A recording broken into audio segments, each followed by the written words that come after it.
Blog Talk Radio.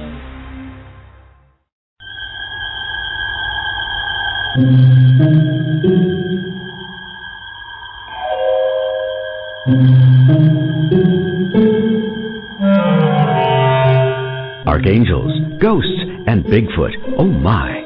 It's just another night for Supernatural Girls. Real stories, real answers to life's biggest supernatural mysteries. And now for another exciting interview with paranormal experts from this world and others. Psychic medium Helene Olsen and paranormal researcher Patricia Baker. Here are Supernatural Girls.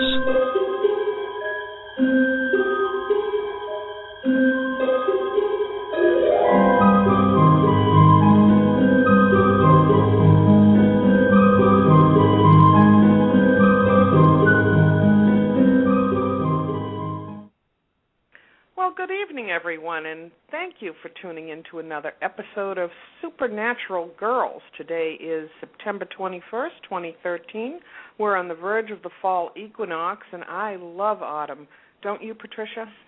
I do. It is just a spectacular time of year. The leaves start to change, those beautiful, brilliant colors. I'm very excited about Halloween and all the good stuff that goes with that this year.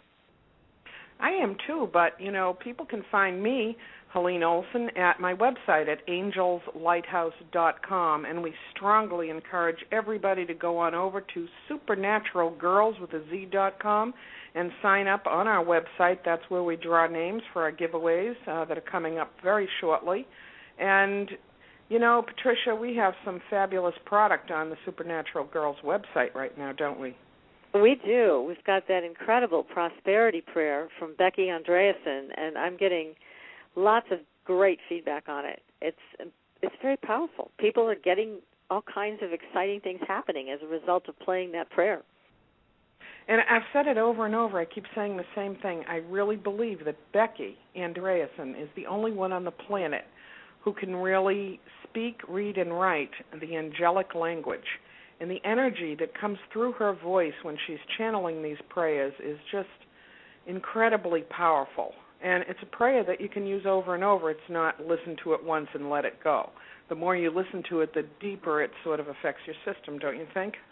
It does, and the energy goes where it needs to go and starts to clean out areas that need to be cleaned out and also reconnect that vibration, that frequency, to your own abundance. It's an amazing prayer, and it's on the Supernatural Girls store tab. And so if you go to supernaturalgirls.com, go to the store tab, and there will be all the information about it.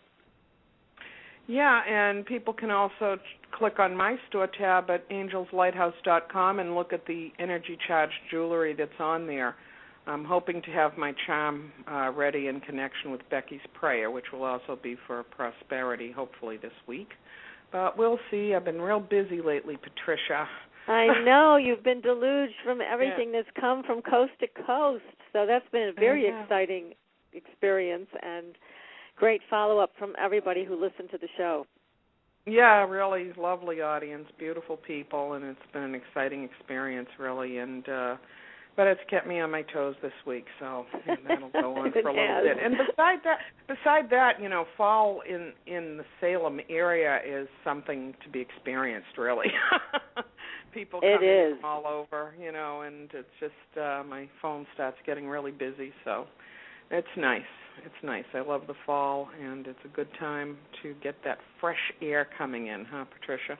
Oh, gosh, yes, it's wonderful. Just wonderful. So I have a little bit of paranormal news I'd like to share. Oh, do tell. Okay. Well, I was just going through some prophecies and reading up on this new comet that they're talking about that they feel is going to come pretty close to the Earth. And one of the prophecies I came across was Mother Shipton's prophecy. Now, do you know who she was? She's a fascinating lady from the 1500s. I have absolutely heard that name, and I can't connect it at this moment, but I have heard the name. And she was sort of a housewife-type person, wasn't she? Just a regular person who kind of wrote a lot of papers about prophecy in poetry. Well, she wrote prophecy in poetry. Mhm. And so everything was in verse, and she was born in 1488. And she did get married eventually and never had any children, but she lived at the time of Henry VIII in England. And she predicted a lot of things that came true. She predicted his victory over France in 1513, and she prophesied the dissolution of the monasteries. And her power to see into the future made her very well known throughout all of England. Oh, so she wasn't well known in her lifetime, huh? No, she was. She was absolutely well known in her lifetime, because the things she prophesied about also were in her lifetime came true. And then she went on to add verses that went way beyond her lifetime. And a lot of those things have come to pass. So one of the last things that she talks about, I shared this in the newsletter, is about another race that comes to Earth after there has been some kind of an event, it looks like, with potentially a comet. So I just found this very, very interesting. And the last thing that she talks about is a silver serpent that comes to view, and these men come to mingle with the earth, now grown cold from its heat. So if you go to to sign up for our newsletter, you can get a copy of this. It is an incredible amount of prophecy that she gave in her lifetime, and quite a bit of it apparently just came to pass. And I wonder if this is going to come to pass for us. But she talks about a golden age, but after a great catastrophe. So it's fascinating. I think a lot of people have heard that information. And yes, I think after so. The great catastrophe, and that's something that I've actually gotten information about, and I know many other psychics have as well. Yeah, and I wonder how many of her prophecies came to her in dreams, or if this is something that just came to her in a different way. But certainly prophecy can come to people in dreams. So I just wanted to mention that since our guest is a dream expert. So I just was fascinated by her life and the way she was able to talk about all of these things that went from way beyond her capability to understand even what this was, what she was looking at. But she described it pretty accurately. So it's fascinating prophecy. But go to supernaturalgirls.com, sign up for the newsletter so that you can read all about this. That is fascinating, and one thing that frustrates me about the Nostradamus writings is that they're very hard to decipher, and people make all kinds of conjecture about what the words mean and so forth, and I'm not sure. I'm not sure how much of that really came true or not, but it's very interesting about her being able to channel this information in that way. And I think, now that you're jogging my memory on her, I think that a lot of her prophecy has come true. Well, yeah, it has. And again, a fascinating individual, a unique individual, and not really sure how she got this information. And again, I'm wondering, did she get it through dreams? Because that's what we're going to be talking about tonight. Lucid dreaming, prophetic dreaming, how to remember your dreams, basic things, new and exciting information. So it's all going to be a great show. Well, you know, Patricia, you are a fabulous dream analyst yourself, and you've helped me, and I hope that people who have further questions about dreaming or need help with their dreams, that they can go and find you right on supernaturalgirls.com and go on over and send you an email about it. Well, thanks. Yes, I've gotten quite a few emails recently from listeners. They wanted some questions answered about their dreams. I'm always happy to do that. So, yes, people should feel free to contact me there. No problem. I'm happy to answer questions on that. If they need a session or they need a couple of sessions or some coaching, you know, you're there for them, and that's great. I'm there for that, too. It's really interesting because I don't usually remember my dreams. And you know, you said that before, and I think we need to talk to Craig about that to see what we can do to help you. No, that's okay. I don't need any help right now. You already helped me because I was having a series of astral traveling dreams, you know, that were kind of disturbing at times because it was a load of work and I'd wake up exhausted. And you absolutely helped me with that, and so that stopped, and so I have no desire to be disturbed while I'm sleeping that I'm aware of, you know. Oh, no. Okay. It's okay, but I know that I hear from lots of clients that, pardon me, that actually get psychic information and use their intuition through their dreams. And so I think that's fantastic, you know. Well, there is so much information to be gotten through dreams, and I love getting information through my dreams. Mm-hmm. I am finding it is very much connected to good nutrition and getting regular sleep and things like that a lot of people don't do today. Mhm. Mhm. I don't know. I used to dream all the time when I was much younger, and I never found it particularly fun, I guess. Maybe that's why it's turned off. You know, a lot of nightmares and, you know, kind of stress kind of dreams and things like that, so I'm not that upset about not getting them anymore. But last year, I think it was, when I was getting a lot of this astral travel experience and all of that, it just got to be a whole load of work that I really didn't want to deal with in my sleep. I do enough work in the day, you know. So getting it to come back again for me, I'm not sure about that. But Craig Webb can answer some questions for me, and let's see if we can get him on the line. Is that okay with you, Patricia? That's fine. I'm going to try. Welcome, Craig. You're live on the air. Oh, lucky me. Thanks for having me on, ladies. I've been eavesdropping on you here for a few minutes. That's okay. Yeah, actually enjoying your lovely banter here. Oh. Well, welcome to the show. Thanks so much for taking your time to join us tonight. We're so excited to talk to you about dreams, one of my favorite subjects. Yeah, sounds like Helene's really excited there. I'm excited to talk about it because just not to do it, right? I'm fascinated by the amount of information that people really do gather in their dreams, and they absolutely pay attention to that. They write it down. They find that a lot of the psychic information they receive actually comes true, and that's where their gifts lay, and it's amazing to me. I never had that kind of experience with my dreams. I call it a connection, or sometimes a high-speed connection to the inner net. I like that.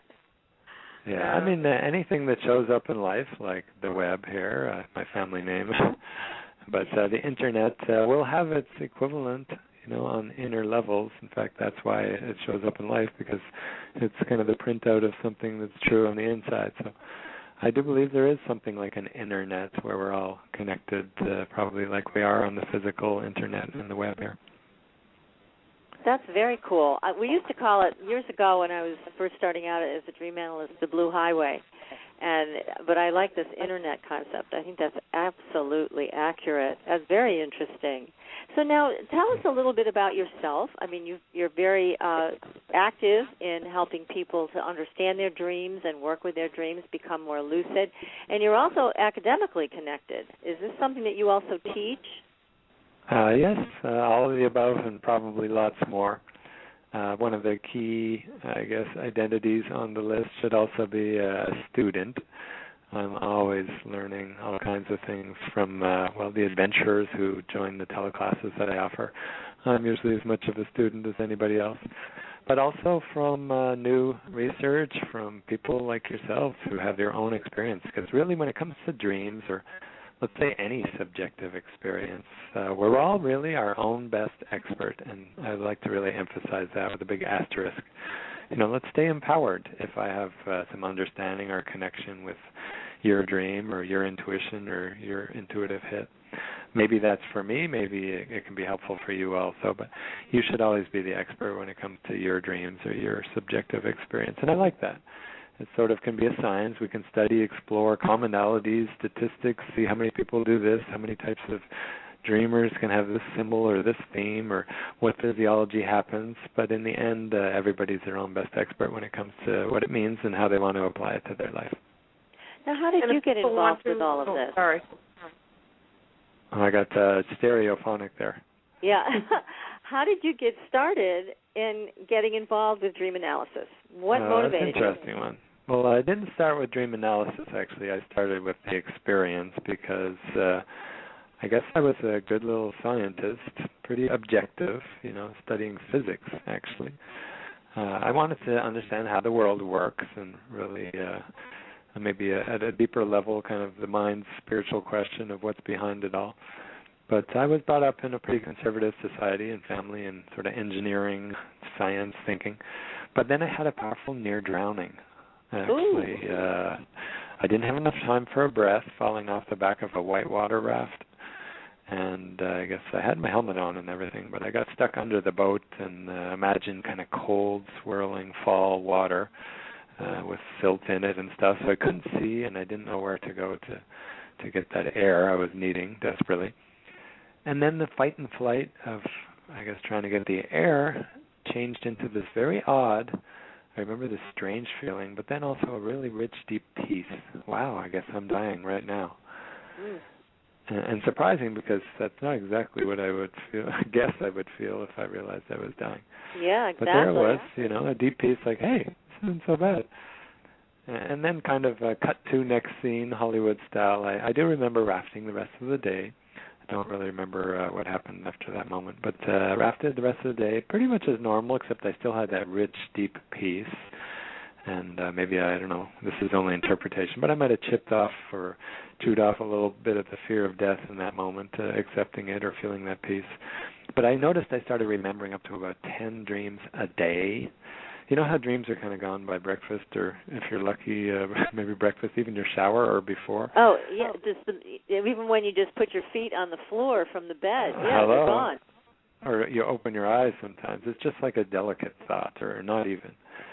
So this kind of strange period where these dreams would last well past breakfast into lunch, sometimes into following days from the previous day's dreams, like clear memories, I was like, wow, what is this stuff? And I guess I still had an open mind as a scientist, started recording them and taking notes, and started having accurate precognitive dreams of things that would come true, like, whoa, they didn't teach me about that in physics class. And then lucid dreams, where I knew I was dreaming, but my body's safe in bed, etc. Okay, they didn't teach me that life is just one station on a larger dial. Okay. And so I had to kind of reframe a lot of my worldview. It didn't happen right away, but over about 7 years, I kind of integrated some of what I now call subjective science, first-person exploration into other realms beyond the physical senses. And ended up getting lucky and researching at Stanford University in the pioneering lucid dream research that brought lucid dreaming public to the world, really.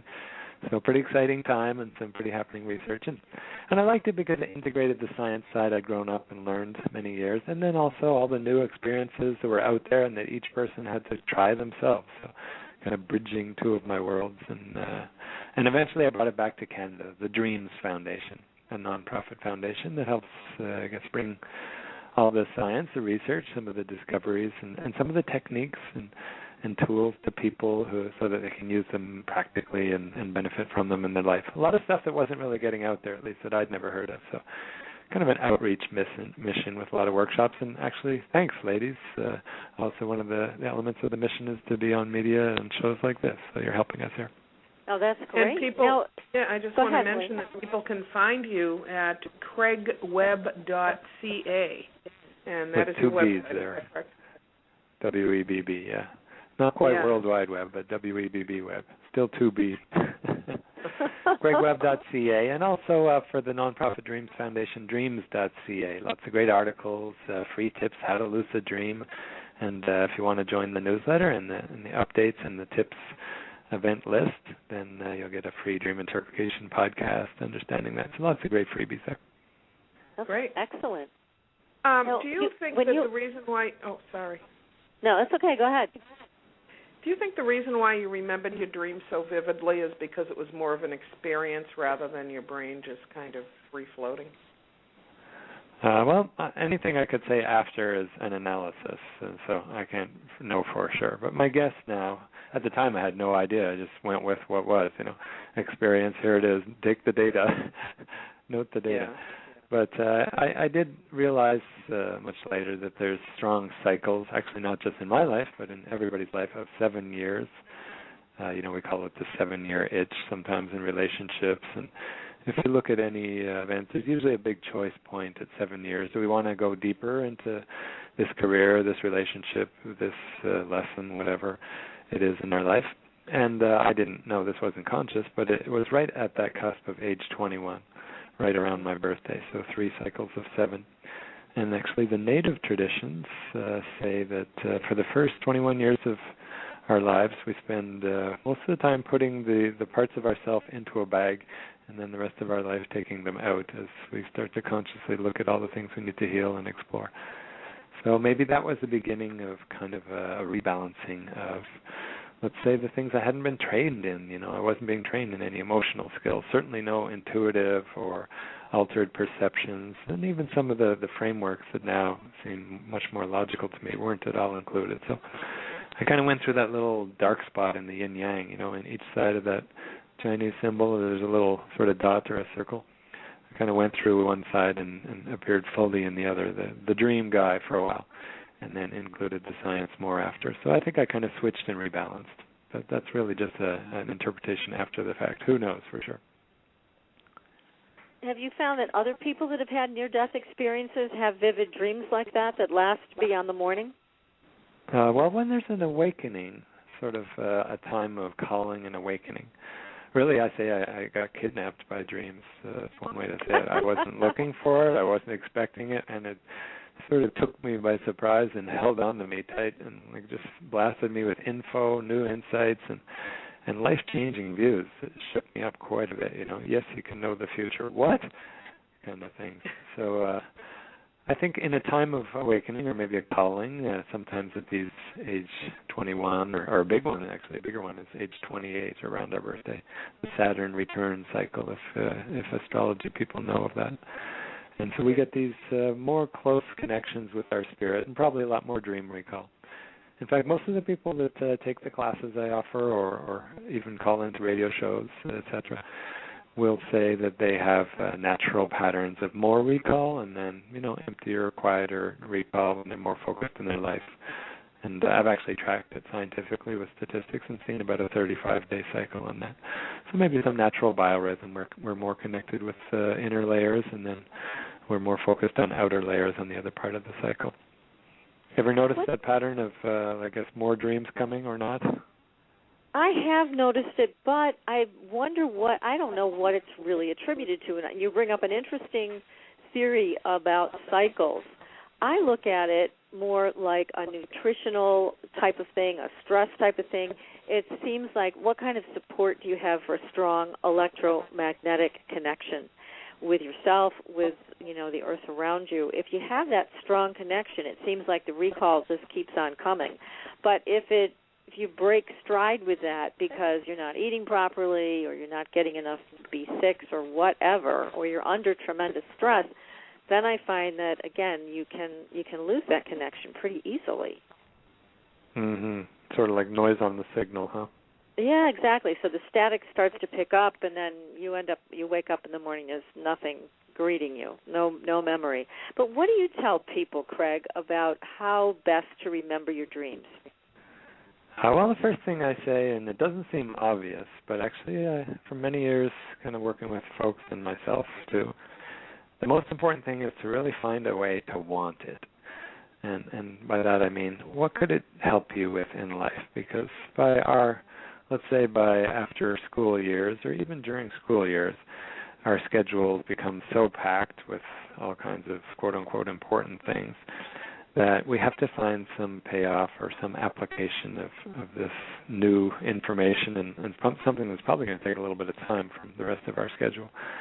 So if we find a payoff, lots of great payoffs, we can talk about them all tonight. But if we find a payoff such as, you know, improve my relationship, heal my body, or maybe get insights about my new creative project or whatever else we want to do, then we can actually get a little more motivated to do it in any kind of regular way. So that's kind of the foundation that actually attracts the dreams to us, interest or enthusiasm. And then a little more practically, people can certainly check out a dream recall tips list at dreams.ca on the internet. There's a whole page there, a little bit Betty Crocker style, but if you want to bake your dream recall cake, those tips work really well.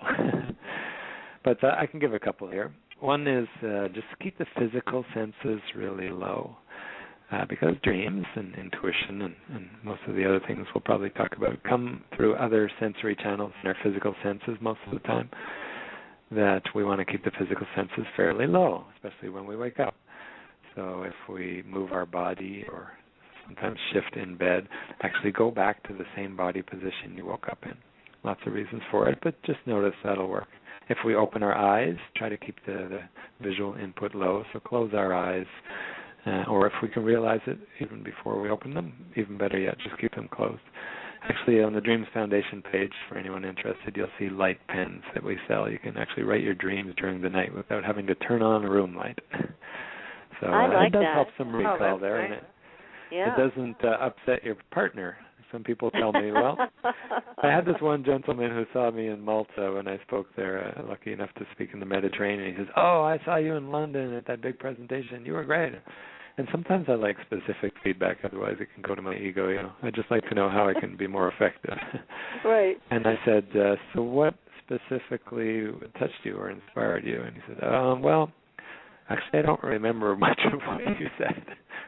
Which was good for my ego, that was helpful to kind of humble me a little bit. But he said, hey, those light pens, the dream pens that you sell, they actually allow me to follow or remember, write down my dreams at night now, because I would never do it before because it would always upset my wife to have the room light on. So you never know what's out there helping people. So I mentioned about the pens to inspire people who might not otherwise. But and then keep the physical senses low. It's a practical tool, and it makes a lot of sense because, Absolutely. you can upset your partner flipping the light on and rustling around with pages and things like that in your notebook. So this will help you to get a little more organized about it and a little more quiet and less intrusive. So I think it's a great tool, and they can find this right on your website, right? Yeah, either I think on the main page or on the book list, some suggested books at dreams.ca or CraigWebb.ca on the products page. I think it might be there. And then, so keeping in line with the suggestions for bringing in the dreams, try not to wake up to an alarm, because the audio input, our ears, can be a strong disturber or, let's say, distractor from our dreams. So if we have to wake up to an alarm at a specific time, then set the alarm. That's not a problem. But then set our body clock or an intention to wake up maybe, 15 minutes before, so that we can have a natural, easy awakening time to recall our dreams, maybe even write them. And you'll be surprised if anybody, usually about a third of people have tried this, setting their intention or body clock. But the others say, what do you mean? I say, well, just tell yourself as you fall asleep a suggestion, a thought, an intention. Hey, you know what? I'll wake up at 7:22, even though I have to officially wake up at 7:45. And you'll see, there it is, 7:22 on the dial, and you're awake, and you go, wow, stuff works, And that way you have a little more peaceful wake up, which is probably better for your whole day anyway, so you're not like rushing from moment one. You ever notice that about the body clock if you set your intention, either of you ladies? Oh, it works. Oh, yes. Yeah. Oh, both of you. Okay, so I'm speaking to the converted here. Yeah, now, absolutely. What effect do you think medication can have on dreams? Because I know in years past I've taken medication that I've been told, don't take this at night, it'll cause nightmares and, things like that. Yeah, well, some will. Definitely any kind of physiological input, food can do it. Vitamins, I guess, as Patricia was mentioning. Certainly some medicines can throw off our whole physiology. And I like to say it's not just the brain that dreams. Some of the science models have that. It's really our whole body and possibly more, other levels of our experience that aren't quite physically measurable. So the whole body dreaming means that if we have some kind of medicine, different foods, etc., that'll affect our dream cycles quite a bit. And it might affect how much we recall them. It might affect the content. It might mean, let's say, we have medicine nightmares or fever nightmares from some crazy thing going on. Well, it doesn't necessarily mean we're going to go look at them in terms of interpretation or what's the meaning. But the message for, let's say, the big pizza at midnight is probably the same if we had a nightmare. It's not a great idea to have a big pizza at midnight. Your body and your dreams didn't like it. Don't interpret it, but listen to the general message of problem, warning light, nightmare. That's a good message. I like that. It is. I've had some dreams where I felt as though I was in an altered reality, or I shouldn't say that because all dreams are an altered reality, but I guess what I'd have to call it is like a parallel place. Like let's say more of a vision dream. No, it's clearer? as though I'm living a life in a different context. Huh. It's I wonder if there's somewhere else. I wonder if there's another Helene that's speaking to another Craig somewhere saying the same thing right now. He's going, this other part like of me that, does some absolutely. weird radio show on Earth. I don't know what that's about, but anyway, it feels kind of dreamlike. I'm just teasing a little bit. But you'll find a lot of people experience that, and usually they're a little clearer, those kind of dreams. I have about 30 different classifications of dream types, and probably there's tons more depending on the person. But one of them is sort of alternate realities, probable worlds, or in the case of, I think you ladies were talking about precognition, probable futures also. Because one of the functions of our dreams is to check out, hey, where would we like to head? Our inner, I like to call it the DPS. You know, kind of like the GPS on our car. We program in a zip code or a street name, and it says, turn left here, and all that. Well, we have a dream positioning system. If we program in an intention or a request or a problem we'd like to work on overnight, sleep on it, our DPS will sometimes give us a dream, or maybe we'll just wake up with a clear thought of what to do next. And maybe we'll have help from other levels of reality. Maybe we'll try it out in the dream in a future. We'll try out both choice points. Let's say we have a big decision coming, and then we'll see which one feels the best, and that's the one we'll have a dream about, or we'll get maybe a nightmare that says, don't do the other choice because it's going to be unpleasant later. So I think that it can be very helpful for us if we look at that. Sometimes it could just be fun, though. Probable realities, the ultimate vacation away from some of the physical work life stuff. That's a good way to look at that. Depends on your dreams, right, Helene? If you have stressful dreams, maybe it's not a vacation. Well, it's just as though I'm actually working in another life, and I'm still myself, but my home is different. The people around me may be slightly different. It feels as though I was there doing what I was doing, and that's kind of a disconcerting idea to me for some reason. I have enough trouble being here right now. Like the in-body experience is tough enough, let alone all this out-of-body stuff. Yeah, right. Well, what I usually like to mention, you're not alone, is the channel itself and the content are quite different things. So you might make the analogy of maybe a radio show or a TV station or what websites you like to surf. In that the type of, I guess, maybe the stress or thoughts that you have or problems you're working on going to bed can really affect the content of your dreams. In other words, you're thinking about something as you fall asleep, so your dream self ends up surfing those channels or inner websites all night. Not really consciously, but just because you hadn't cleared your mind or set an intention, hey, you know what, I'd like a vacation tonight, or I'd like to just have a quick, simple solution and then have a lucid adventure that feels really safe.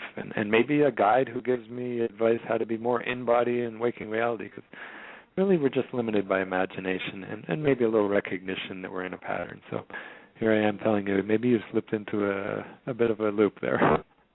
Yeah, it's always different, though, which I also find fascinating. It's never the same. Okay, so it's sometimes fascinating. So there we go. Pointing to that new potential future of, hey, you know what, this can be what I want rather than just what plagues me. That's interesting. I like that. And thoughts have momentum, right? They people sure don't do. really realize that. So what we fall asleep with on our mind can really be the topics we dream about. So if it was a stressful day and we don't clear it out, wow, we're just going to kind of get what the Hindus might say, be lost in samsara, or the illusion, all night, not just during the day. And if we want to use it for creative insights or healing, we could have an intention, or some of the Tibetan practitioners or yogis will actually use it as a way to really get clear and really have high visions, or maybe just a full presence with their true self, like the ultimate meditation, in which case your rest and sleep will probably be about 10 times deeper and much, much fuller, too. There's so much potential here, and I'm always questioning, I'm kind of scratching my head on this whole question of, why do people ignore their dreams? There's so much power in remembering dreams and working with dreams. There's so much excitement there. Yet I encounter many people who just pay it no mind and just leave it on the table as if it's yesterday's trash to be taken out. Yeah, well, I mean, we're all converted here, maybe not fully, Helene, but we've been practicing and using these, so we're probably not the best people to resonate or empathize. But I can say from what I've seen is really that first thing I said about recall isn't all the tips and techniques of the physiology and the sleep cycles and all that. It's, hey, we have to find a way to make it practical in our life. It's not that most people aren't really against it. There's a couple cases where they are, and we can talk about those to help people clear a little bit. But most of the time it's just like, oh, well, you know, I'm doing fine without this, and by the way, aren't dreams natural things that come, and I don't want to be messing around with them, and why would I do, like Helene might say, why would I work more at night when I'm busy enough during the day? I just want to sleep, and lots of other ideas and beliefs about what happens. So these can be limiters to the data. Mm-hmm. Well, what I was going to say is not wanting to work at night, that was kind of difficult because I felt, I think I talked to you about it at the time, Patricia, that my guides and people who are cosmically on the other side, or however you want to say it, were asking me to do work at night, okay, which had to do with a lot of healing and some battles and all of this kind of out-of-body astral travel while I was sleeping. And I found that to be enormously exhausting night after night. And I asked them to stop. I felt I had done my part and that I needed to sleep during the day, during the night, and do my work during the day. And so they did stop. But I think that some people who are intuitive and psychic do get this kind of thing where they're also being asked to do a lot of work in their sleep. Yeah, well, I would say it also depends on what feeling we associate with the words and the experiences. Note that most of our joy in life, except maybe physical pain from accidents and things, but most of our joy or sadness, stress, etc., is really based on our interpretation of things. That's the most powerful principle of what I teach called lucid living. We have the data, the experience, and then we have our interpretation, and all the feelings only follow the interpretation. So, you know, if we think his work is heavy-duty, stressful, well, it could be that, and possibly, you know, it is a bit taxing or requires our attention and focus, etc. But we could turn it into gratitude. Wow, I love serving. Maybe I don't want to remember every detail. I just want to remember maybe a few of the moments where I really felt that joy of serving somebody in a powerful way. Or maybe I don't want to remember any of that stuff. Just let me do the play, adventure kind of dreams or something like that, and then I can actually serve people better in waking life. So a little bit more consciously guided, it may adjust what we remember. But another big one that might have been for you, Helene, from hearing you speak at the start of the show, and this is fairly common. People turn off dreams at an early age because they had a lot of upsetting dreams, nightmares. It was just blowing them out, upsetting them at school or maybe at work. And they say, I don't want this stuff. This is crap, you know. Why am I? So you can consciously turn it off, no problem. Your subconscious will listen. But unfortunately, it's kind of like putting a Band-Aid over the oil light on our car. You know, we're not addressing the problem in the engine. It's a warning. And it's not the end of the world if we put the Band-Aid over, but it's going to be pretty expensive in about 100 miles. And in the analogy here, expensive means that same challenge or lesson or maybe a trauma that needs healing is going to show up in our waking life as like a ruined relationship, a lost job, a health problem. I like to say it comes from the software level to the printout. And the printout, unfortunately, is our life. So I say catch it early, look at some of the nightmares. And as soon as we address them, that's the interesting thing, and I can give lots of examples. But as soon as we face it, move through it, maybe convert some of the challenge and the trauma into, let's say, compost it into energy for a new, creative, more fun life, usually the nightmares stop pretty quickly. But unless we do something in the engine of our, let's say, dream car, it'll stay with the problem, maybe worsen a little bit each night. So we have to apply a little bit of attention and focus and maybe some smart principles to it. Does that make sense? Yeah. Helene, you got some things to do here. He's giving you some great suggestions. And it can be fun. It doesn't have to be some big job. Oh, my God, more work. Like, hey, why not? I want an adventure. Forget all that hard work. Just give me an adventure. I don't know. I have to wrap my mind around it a little bit. See, See, I really love, I'm kind of the opposite here. I love dreams that I get. I love the nightmares that I get. I embrace it all because I see it as a very profound knowledge, and I would not want to be without it. And in fact, I feel really let down when I wake up in the morning if I don't remember something from... Oh, I'm gypped. I did get gypped, I tell you. That's exactly how I feel. Well, I'm going to be... maybe I'll be a little harsh with you for a moment here, Patricia. Maybe you're slacking, too, because what if you're not, become a little bit more master at Inception and going over here and helping Helene?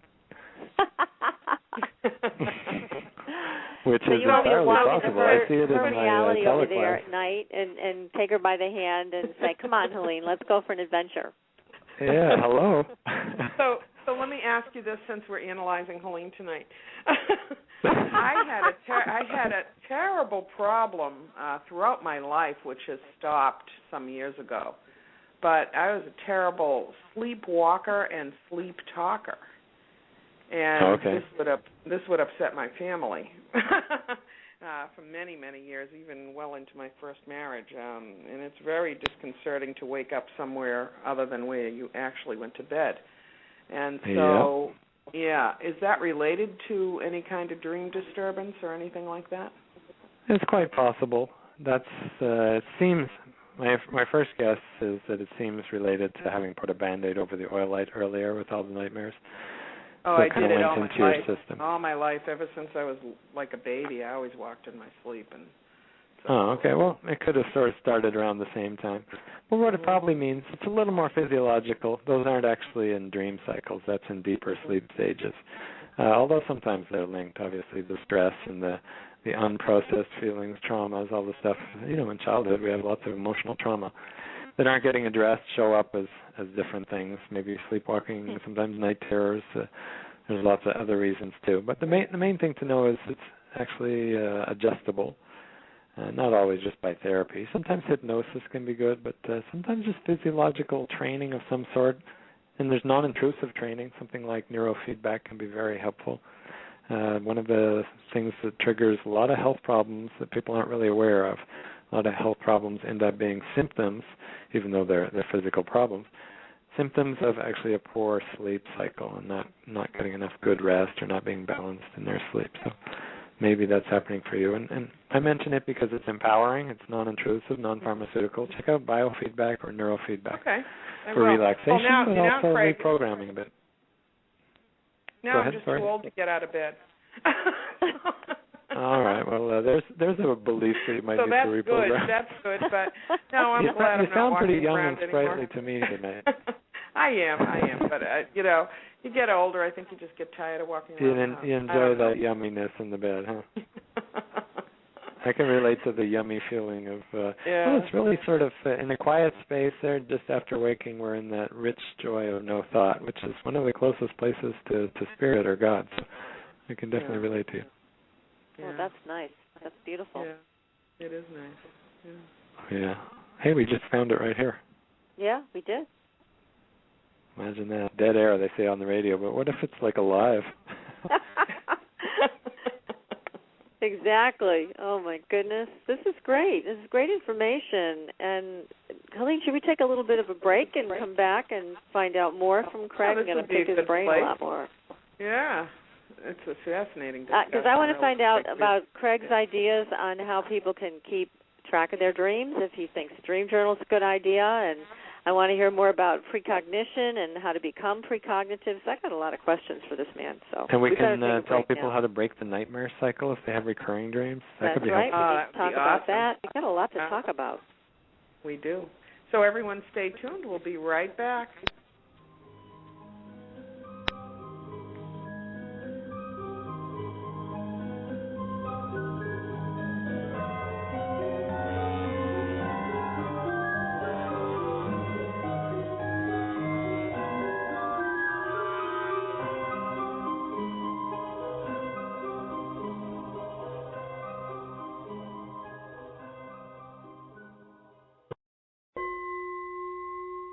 Are you ready for a new experience of freedom and powerful connection?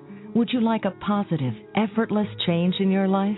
Then come to CosmicFusion.com, where we offer the most advanced energy clearing and expansion techniques in the world, with a quantum vortex energy to activate your divine blueprint and life's purpose. When your soul leads the way with cosmic fusion and quantum vortex energy, you can break clear of past difficulties and blocks with the power of the source. With cosmic fusion, the source energy does the work for you. It's easy and effortless. Listen to our free meditation right from our Cosmic Fusion website, the Cosmic Code Meditation. Sign up for one of our interactive webinars today. Come to Cosmic Fusion, www.KOSMICfusion.com, to experience an effortless awakening and transformation. Are you ready for an upgrade? Are you ready for a new experience of living in the fifth dimensional magic and powerful connection? Then visit CosmicFusion.com today. CosmicFusion.com. Your property tax bill. Have you seen it lately? It's frightening. Your property taxes are going up while your home value is going down. It's time to fight back and win. For the real truth about the property tax system, get attorney Pat Quintilian's book, Are You Getting Screwed on Your Property Taxes? How to Find Out and How to Fix It. Attorney Quintilian answers all your questions and gives you the facts you need to fight a property tax bill that is spiraling out of control. You'll also read about what happens to property owners who don't check their property records, only to find out too late they're taxed on square footage, fixtures, and even buildings that they don't own. Is this happening to you? Learn your rights. Buy attorney Pat Quintilian's book today. Are You Getting Screwed on Your Property Taxes? How to Find Out and How to Fix It. Available on Amazon.com.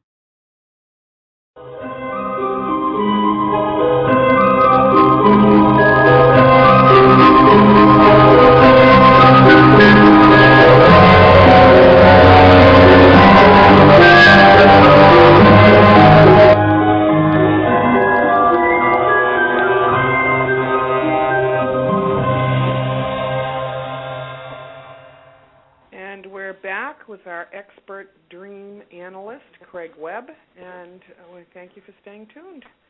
So go ahead, Patricia. Well, also, I just want to announce the phone number. If you have a question for Craig, you can call in at 646-478-0828. Again, that's 646-478-0828. So we were talking about nightmares, but there's also another thing called night terror. What's the difference, Craig? Some people might use the phrase for similar experiences, but officially used. A nightmare, or as little kids would say, oh, it wasn't a nightmare, but it was a bad dream. Mm-hmm. So that's usually more of an emotional experience, probably with visuals. There's a bit of a storyline, and it happens during stage 1 sleep, where we have most of our visual things we call dreams. So more of a dream with upsetting emotions attached. A night terror, on the other hand, is actually in a deeper state of sleep, and it's in a class of, sleep disorders called parasomnias. And it's a bit more of a physiological experience, where sometimes our heart rate goes shooting up way above even like 150. Really raw terror kind of stuff. There's not usually too many visuals. Sometimes there's no memory of anything whatsoever. Even in the morning, like a child might not remember waking up, because it's usually more common in age 2 to 6, but many adults have it too. And then there's lots of sort of upsetting repercussions with the family, sort of hearing screams or terror. Sometimes it ends up shifting into some of these classes of REM behavior disorder, where we wake up, kick, scream, shout. And sometimes if the person has a little more memory, and the child or the adult has some more memory, they don't even want to go back to sleep just because of the raw fear that the experience they had. So that's kind of the experience itself. As for what to do about it or what might be going on, there's lots of different views. Usually I like to offer the empathy to the person first and say, we don't want to analyze you. It's just really a tough situation to have. And even as a parent, it usually upsets the parents more than the children, because they're freaked out when their child's super upset during the night and doesn't want to go back to sleep, etc. So just learn about some of the hypnosis training that can be helpful, or the neurofeedback I was talking about that can be quite helpful to know that, especially for children, if we can see a clockwork kind of cycle, usually something about like an hour after they go to bed, they can just tell the child first before they fall asleep, but you can have a little interruption awakening before the hour, maybe at 45, 50 minutes, and that usually jars or knocks off the sleep cycle that was in a wrong direction anyways, enough so that the child stops the habit of having the night terrors. And what I've seen quite a bit, a little more anecdotally, but a lot of people have had success, is it seems to be related to the sleep cycle being thrown off as one of the, I guess, source causes, and it seems to be related to body temperature. So if we make sure that the room isn't too warm, or that the child doesn't have too much bedclothes or too many sheets on, that can sometimes affect it. So cooling off the room, a window open, a fan, or something, shifting it a little bit with body temperature can sometimes help too. And then, maybe we can get people to write in, because actually we have a ongoing study, a research project we're doing. Have people write to the email NT, like night terror, nt@dreams.ca. And we can't always respond to everybody's request, but we might include you in a study that could be helpful for you and others. So if that's something you're motivated to do, we appreciate that in advance. Well, that's wonderful. One of the things, the schools of thought that I've heard about night terror is that it can be related to children that they're being sexually abused. And it starts to manifest on this level where, the terror that they're going through comes out at night. Have you heard that one before? Sure. I mean, that can come as nightmares. It doesn't even have to be full physical abuse. It can be emotional abuse at school. Sometimes like imaginary abuse. They saw a movie and like it just jarred their emotional system so much. Nightmares sometimes turning into night terrors. There's another element, I've spoken about this in a few shows, but really I haven't heard anybody speak about it, although I've seen it more and more now, so I'm trying to get the message out there. But I call it PITSD. You might have heard of PTSD before. Of course. What is this one? This sounds interesting. Kind of known as post-traumatic stress disorder or something like that. So people have traumas and they still replay it, or they have nightmares or sort of problems ongoing with health, etc. PITSD is almost the same thing, but the I stands for incarnational. So post-incarnational traumatic stress disorder, a number of children have night terrors because they're actually redreaming or re-experiencing previous life deaths. It's a little bit outside of the believability system for some of the more scientific circles, but I thought you ladies would like it, and I've definitely seen lots of case studies. That's interesting, yes. Very interesting. If anybody wants to search on YouTube, I think, or probably all over internet, there's I think a book now too, for James Leninger, Leninger. That was a really beautiful case study done by ABC. So this isn't woo-woo stuff. This is like mainstream, pretty scientific-based media who tracked the whole study and more or less proved that a child was tuning into a past life death and having lots of trauma up to about age 6 or so. And then sort of got free of it, but it tracked it for a while and showed that he was having night terrors of a life where he died as a pilot, and lots of later verified episodes in the Second World War.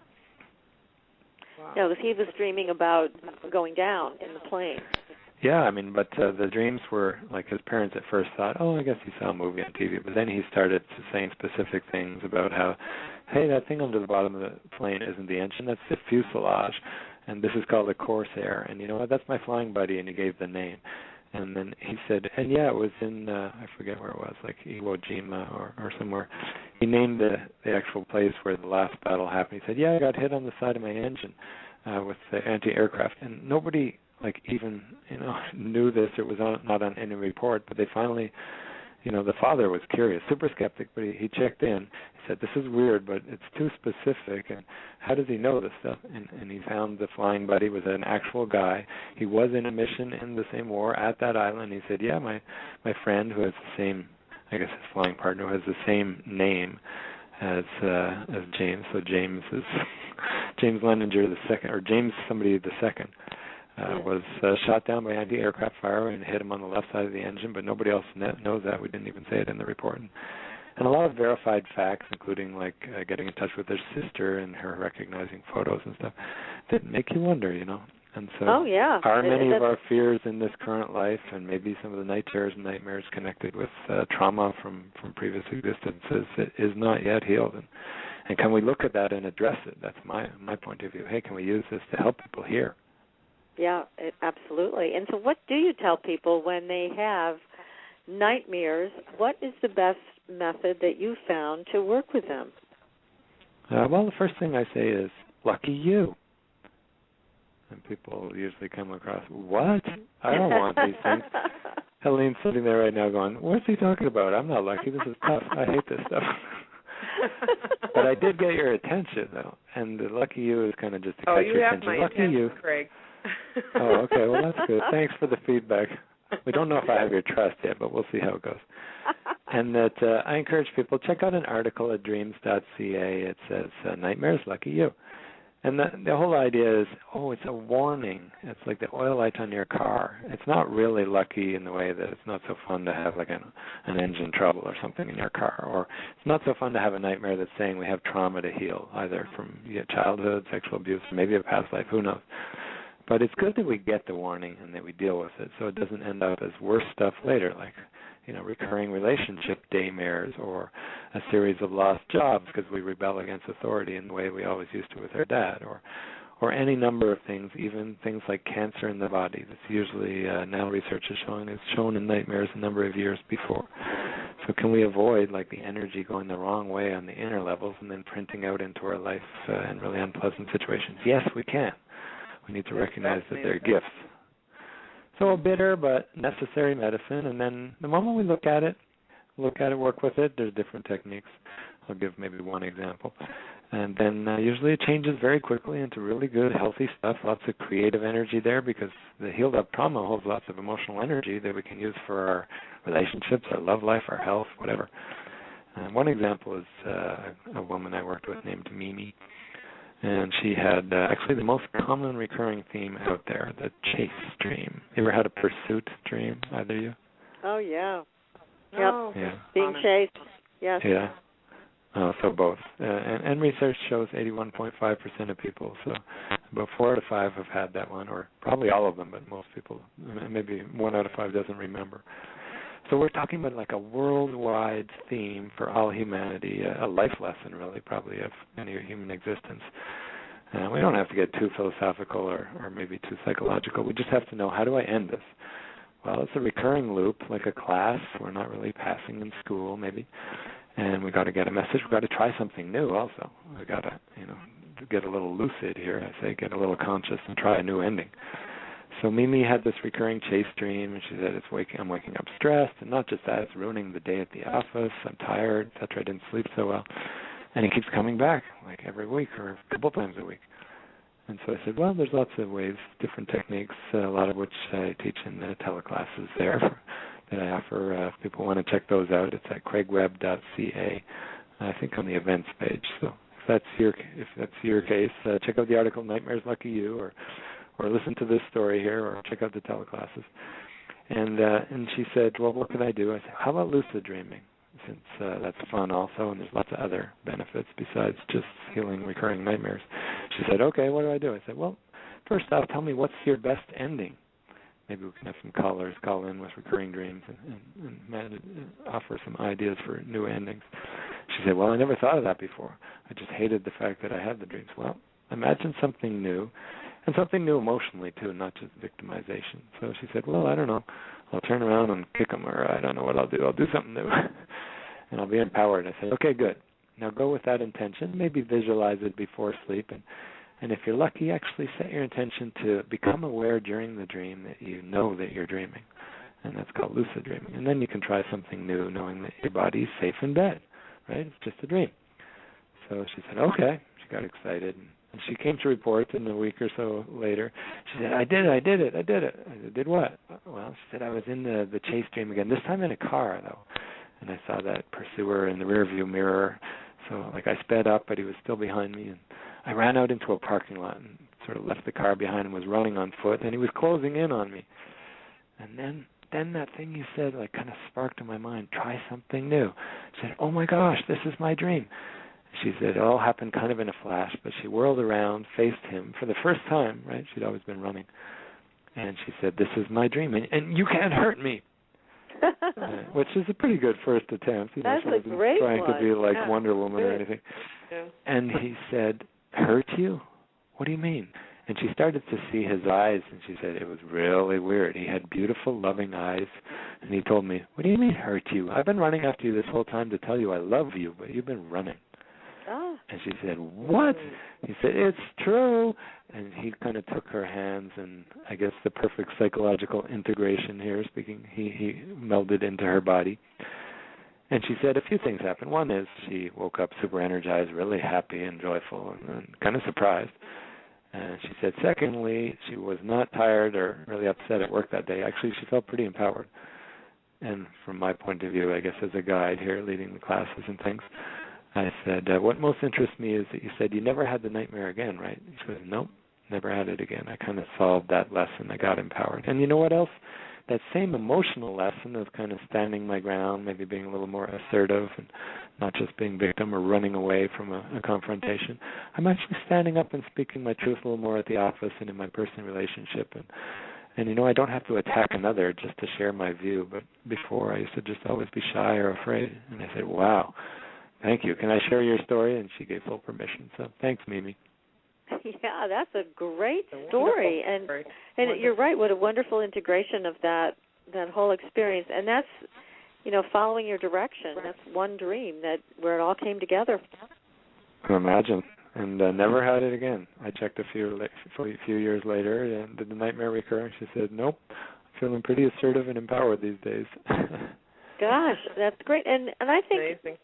A lot of people can expect that to happen that way. Yeah, you it's turn not to too face your fear. uncommon. Not too uncommon. They don't necessarily have to have the full lucid dream like Mimi, where she recognized during the dream, hey, wow, this is a dream.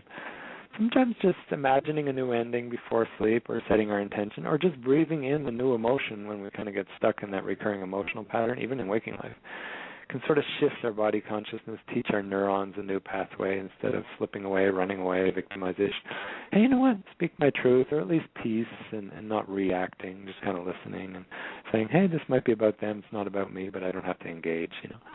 That kind of new pattern can really change it in dreams or in life. In fact, I think dreams can become a training for our life. That's what I like to teach people.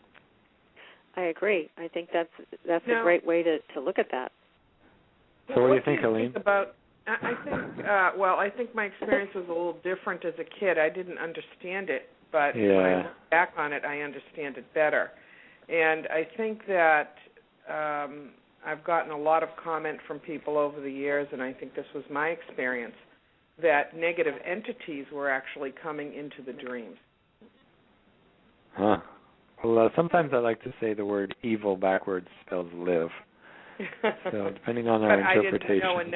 I didn't know enough as a child to stop and say, hey, you can't We need to send me. like a grown-up Helene across time back to help your younger girl self, which is possible, right? Yeah, that's interesting. And maybe she can come more in your fullness now, some more playfulness. How about some childhood wonder? Wouldn't that be all right? Oh, I'm not afraid anymore. But as a kid, being taunted by what I used to call monsters. Okay? Monsters, evil entities, like demons. I now understand it, and I'm not afraid of it anymore, so obviously it's gone. But I think that children are not sort of prompted to be powerful and turn around to that ugly thing and say, you have no power here, go away. You know. Well, in our culture they're not, but you'd be surprised in native cultures. Some of them teach the kids all around the breakfast table, hey, you know what? Demand the gift from the monster. He works for you. That's right. And that was the Sonoy dreaming technique from Malaysia. Is that right? The Sonoy, the Temiyar, some of the native tribes. Yeah. Which I think is a wonderful technique, and I would love to see it taught more frequently here in the United States, because it does empower children, and it, instead of having the bad thing go away, it teaches children that this supposed bad thing is something that they can integrate and make it work for them. And strong energy, you know. Yeah. Not obvious at the first dance, but as you integrate it, could be an incredible tool or gift in your life, and also for other people. we become more of a leader and guide others towards empowerment, etc. Exactly. It's just a very interesting technique. Now, you said there were a number of native cultures, indigenous people who use this particular technique, and I like this one because not only do you turn and face whatever you are being pursued by and perceive originally as an attacker, but you also, as you mentioned, ask for a gift that you can take back to this reality. Can you talk a little bit more about that? Because I just love that concept. I think it's a good one. I do too. Yeah. Well, by the way, it doesn't have to necessarily be an upsetting or unpleasant dream to ask for a gift. Oh, good. I'm kind of a playful character. I don't know if you've noticed here. But one of, yeah, thanks for your laughter. In one of the classes I was in, we all had the experiment because it's very experiential. I like people to not just like listen to some kind of nattering for hours. I like to give experiments, tell stories, tell experiences, and then have everybody try it. This is subjective science, and we're all the explorer scientists here, so let's do it ourselves. In this case, it was to go find a dream character in the dream world, ideally if we're conscious, but even if it's just an intention, get a message from the dream world for the dream group. In other words, ask for a gift. In this case, I became lucid in the dream. I think I was in a mall or something, so I walked outside looking for somebody. I didn't really see anybody, but I remember walking down the street a bit and seeing some kind of a little official-looking office, maybe like a government or something. And so I walked inside, and there was a person in full uniform behind the desk or behind the, counter. And I kind of had a little smirk on my face, but I said, do you have a message for my dream group? You can imagine if somebody said this in waking life, right?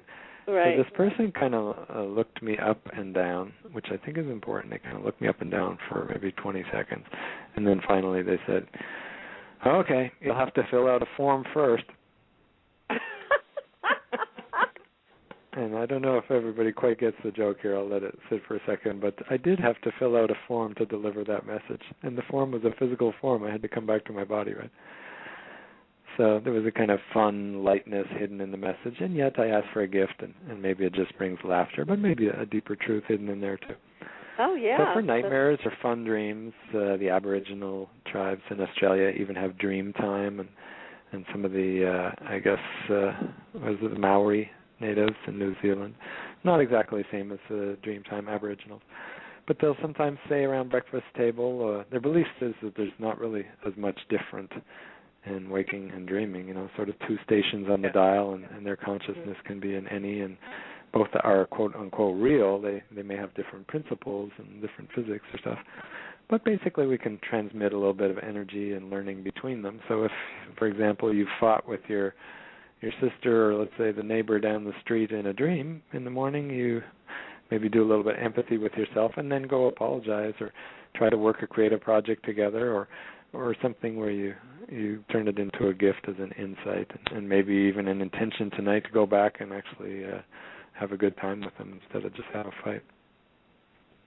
Well, there's so much potential with sitting with any dream, and I love your suggestion to go back to what you said a little bit earlier about taking time in the morning, taking that 15 or 20 minutes, if you can, to wake up slowly and let some of this integrate. Because in our lives today, we're so quick to jump out of bed, get to work or get wherever we have to get, take the kids to school or whatever, that we don't allow time for integration of the things that we're learning or becoming conscious, or we could become conscious to, right after sleep. So I think it's really important for people to take that time. Like you said, wake up a little bit earlier. Lie there, let these messages come through. Oh, yeah. I mean, I totally agree. We can toss a couple of carrots out there if people want to get inspired. There's some great suggestions at dreams.ca of ways that it can be very beneficial and practical. I like to tell people with a strong business sense, hey, you know what? This could save you 6 months of wasted, like a bad decision on a business deal or a client who may never pay out or something. If you get the inside info that morning, snake in the grass or the whole deal collapsing or some nefarious feeling, well, we don't do that deal. Or if you get an insight about a certain person to call and it turns into an amazing deal or a big sale or something, how valuable is that? It's definitely worth the 15 minutes, right?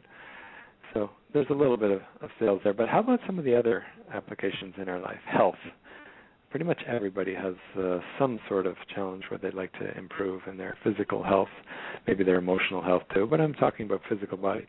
We can ask our dreams all the time. Example, the most recent teleclass that I'm leading, a woman had very bad migraines, and she didn't know why consciously, but she said, well, I'll just ask my subconscious. So I'll have the intention as I fall asleep when I go dreaming here and see if I can get an insight.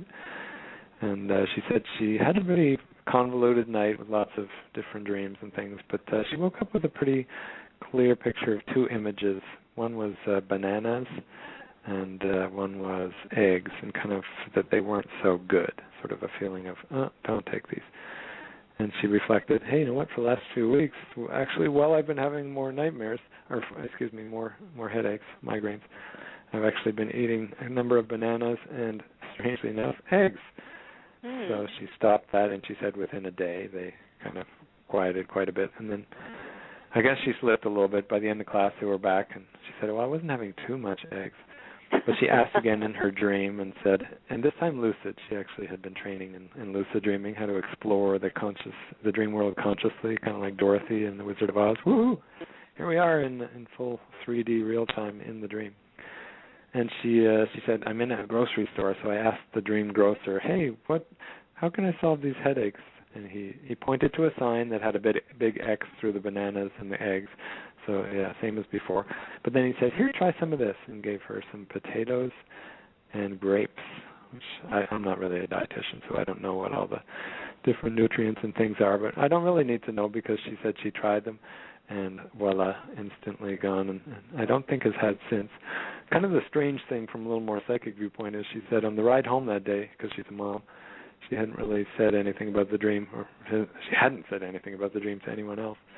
She said, my daughter said, hey, Mom, can we just have potatoes for dinner tonight?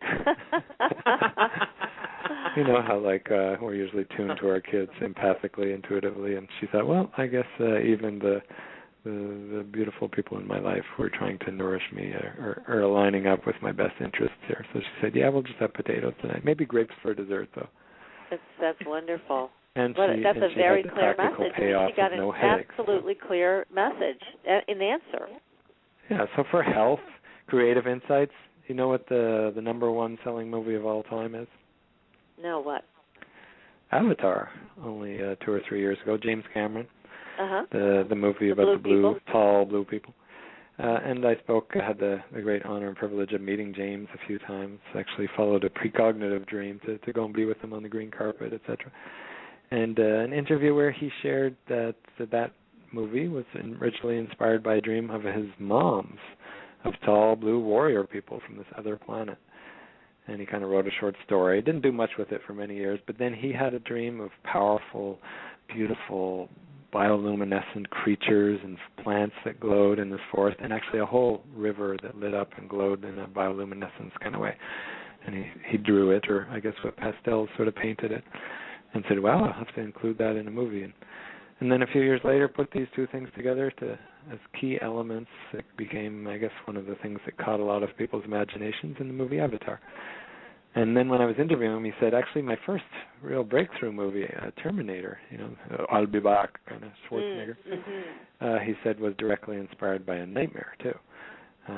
Upsetting dream, but of a chrome skeletal figure rising out of a fire, which had, pure fear attached to it. And I guess as a creative person, a screenwriter and a movie producer, he said, you know what, nobody's done that before, and he kind of created more and more and drew some images, storyboarded it, and it became his first breakthrough movie. And you'll notice if anybody looks it up that on the posters for both those movies, the exact dream image was included on both. So he didn't want to fool around with, the seed energy, even though I think a very skilled screenwriter, producer, artist, etc., maybe business person, but the seed itself came from a dream. So for all the artists out there, the number one film of all time. Yeah. Well, and I've heard also that symphonies have been written by great composers from their dreams. Mozart, sure. Number one pop song of all time, at least the most re-recorded song. Scrambled Eggs.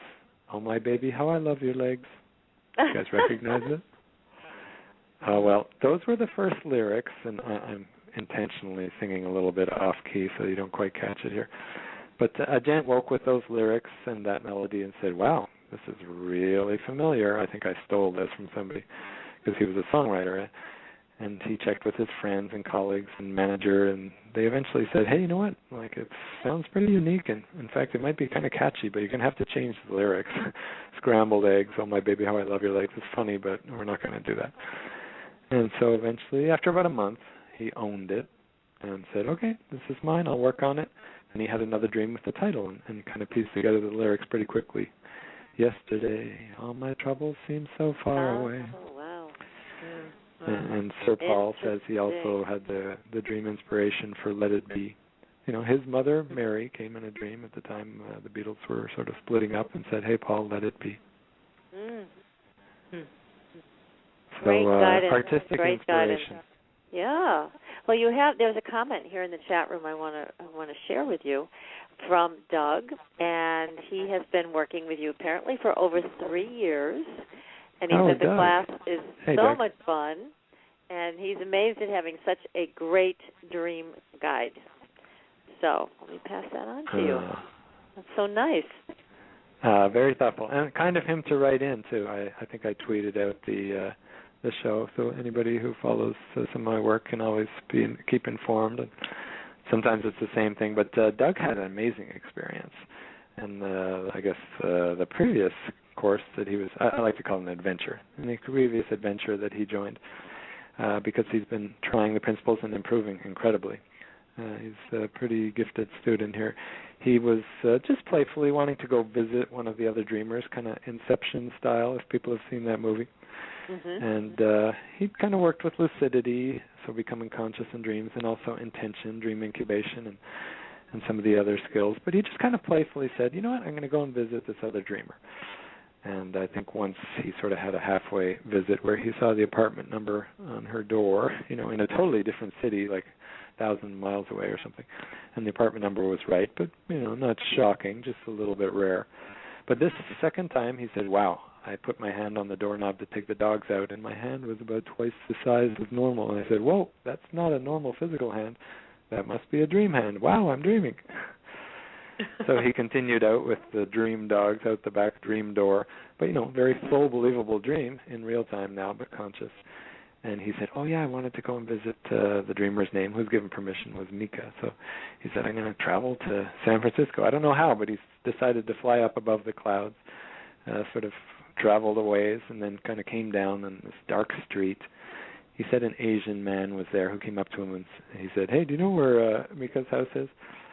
And the man said, oh, yes, she was born in 1963, and the name of her street is this. And he remembered it started with like this L and the sound of the whole name. I won't give it here on air, but and so he got some specific info, followed the street, came to the same apartment number door. He said, this must be it.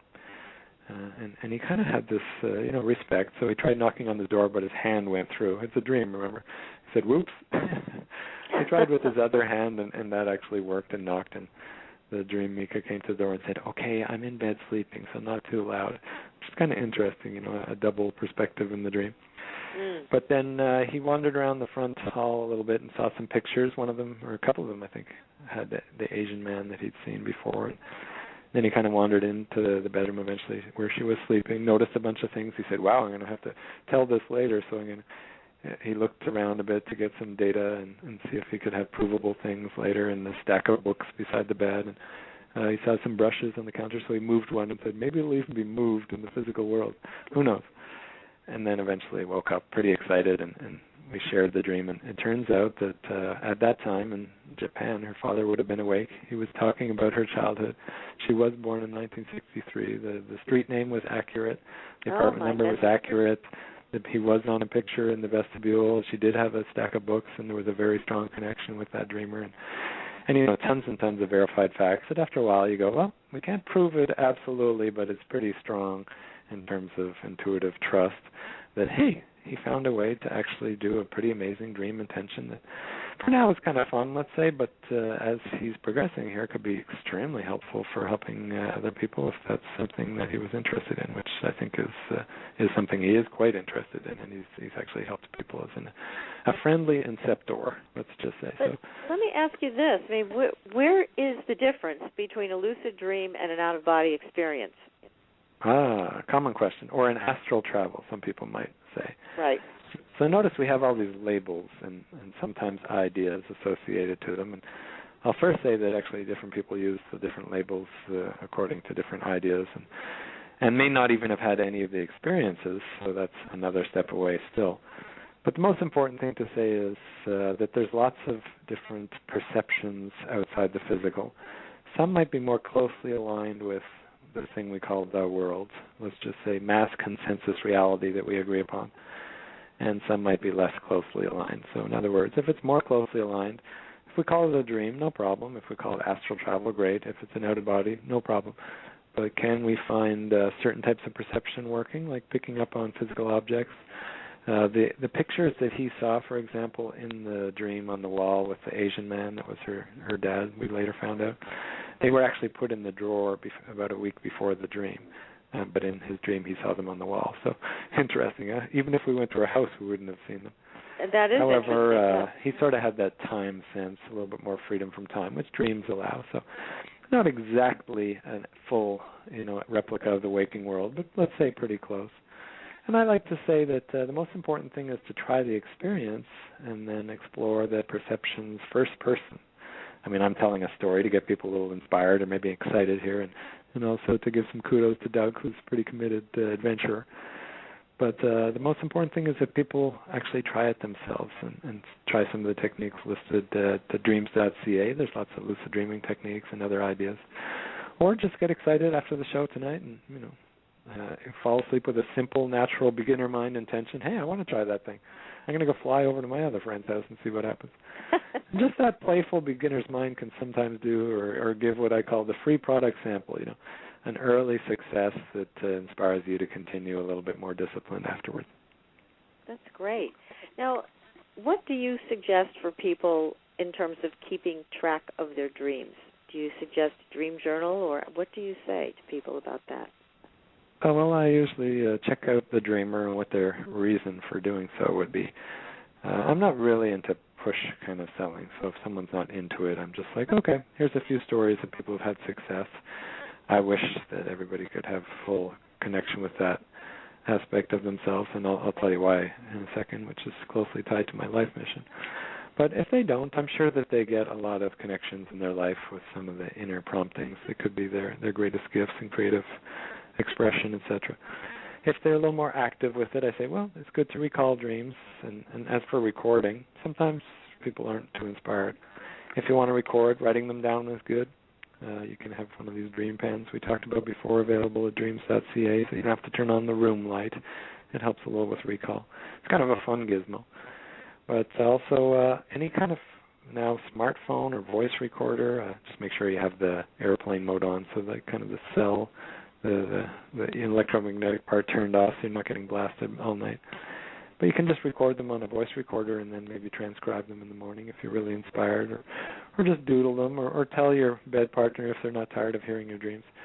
But somehow make them physical and enough to transfer from that delicate, let's say, slightly different frequency dream memory into more conscious, waking beta state memory, like who I'm talking to everybody here now from.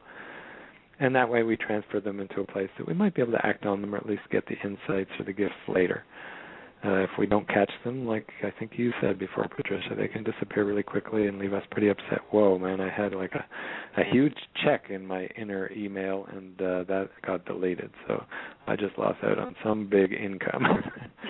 And that's not good. I want to catch these things, even if I don't look at them. Even if I'm just recording dreams, let's say just writing down one a day or a few a week, I say even if we never look at them, even if we never do dream interpretation, or let's say analyze, understand, and what I like to say also integration to get the gifts into our life, then even just writing them down or recording them can actually develop our intuition, because dreams come in on the same channel as what we call in waking life intuition. So we're strengthening the neuronal pathways that help us have hunches, gut feelings, or know the wiser way to treat somebody or to get out of the room if it's not healthy.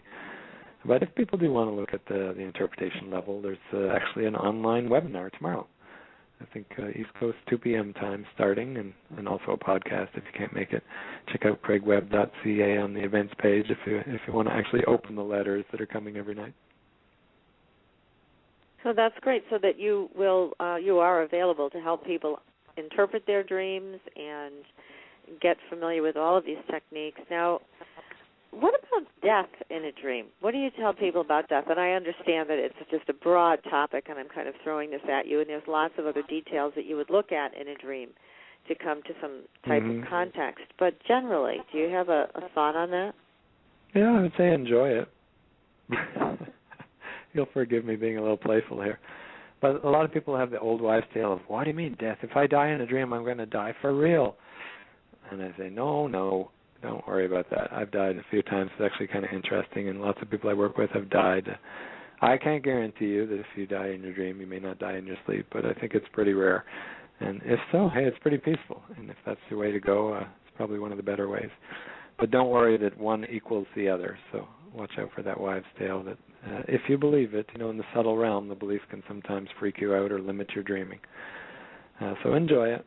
As far as a symbol, if we want to start looking and opening the letter and seeing, and I just like to encourage people, I don't exactly interpret people's dreams. I usually just give tools and sometimes mirror a little feedback so that they can understand their own dreams, because really dreams are just trying to get us in touch with their own feelings most of the time, or our own creative insights.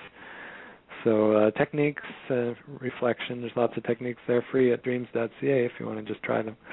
Tomorrow's webinar will actually probably go through a couple live if you want to sort of see them in action and maybe even have a dream feedback. Or call in now. I don't mind doing it free. You don't necessarily have to come online. But just try it out. Be empowered. That's probably the most important thing. I encourage people to open their dreams, not just to understand what they mean, but also what do they want. Like asking a new question, like what does a dream want, could actually bring the gifts into your life and maybe help other people too. So does it want like a creative inspiration? Maybe I'm to heal with this person in my life. Like this morning I dreamt of some people I had a big emotional blowout with last summer, right? But it's still in there, so I'm going to have to process it a little bit and heal that.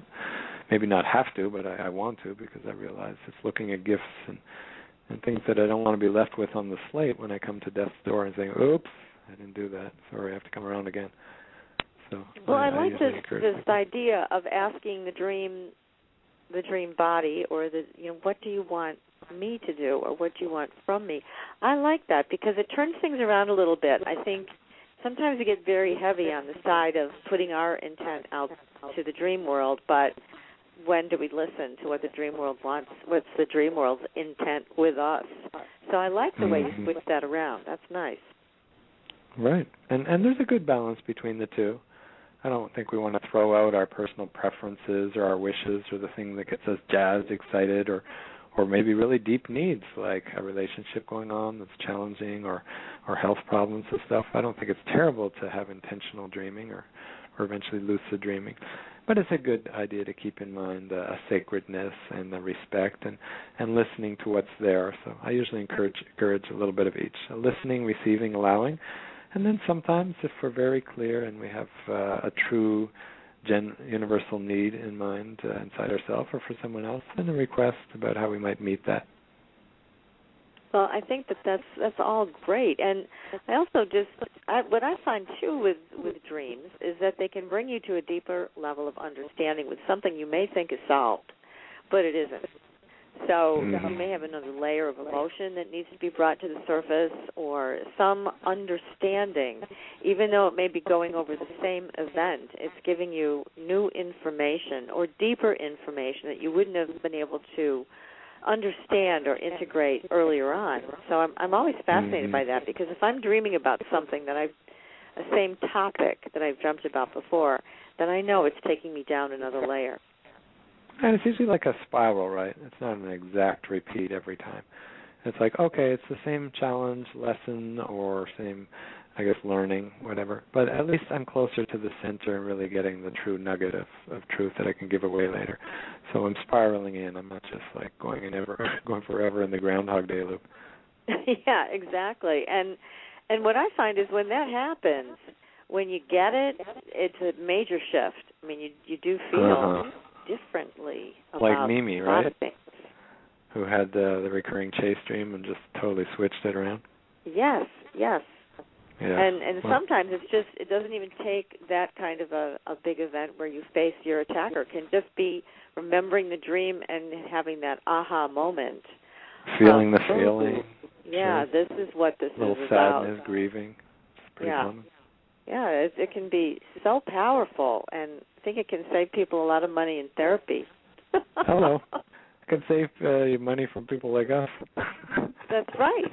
If people That's would why learn I love to do dreams. it themselves, They're so empowered. They're so personal. But it is fun to do it with more with other people like you. Yeah, it's more motivating too in a group. You know, you can do stuff like visit other people's houses, etc.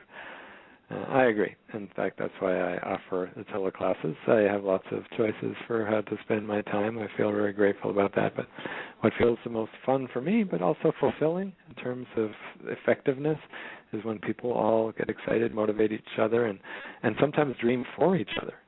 You know, our dreams aren't just private things that never touch another human. Sometimes they're public dreams for other people, like McCartney or James Cameron, or the number one business, I think, on internet, and possibly even the most successful financial business in a few years, inspired directly by a dream. Larry Page, CEO of Google, had the core seed idea how to invent, now it's a $300 billion company, in a dream.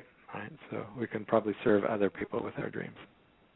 And what about lucid dreaming? Do you have specific techniques that you like to recommend to people? Yeah, sure. First off, we can explain a little bit, because not everybody knows what it means, or they use the term, but it's not exactly accurate. Officially, lucid dream is defined as a dream during which we know that we're dreaming while in the dream. Even with that, there's lots of variations. You know, there's different parts of the brain that might be active. We might have our willpower. We might be able to guide the dream. Other times we might just be a watcher or a witness. You ever had those dreams where you're just a watcher or an audience member? Mhm. Yes. So you might not be a first-person actor like sometimes we are, but not always. Maybe you'll have reminders or memory or intentions from your waking life. Sometimes memory is not active, so you're just in the dream scene. Sometimes you have discrimination to recognize something's not right. Sometimes you just spontaneously become lucid. So just to have people realize lucid isn't one exact category. It's not on or off. You can be a bit lucid, pre-lucid, very lucid, sometimes hyper-lucid or vision level stuff where you know what's going on in the waking bedroom, you know what's going on in the dream, and you're aware of your total self, etc. So lots of strange and beautiful variations.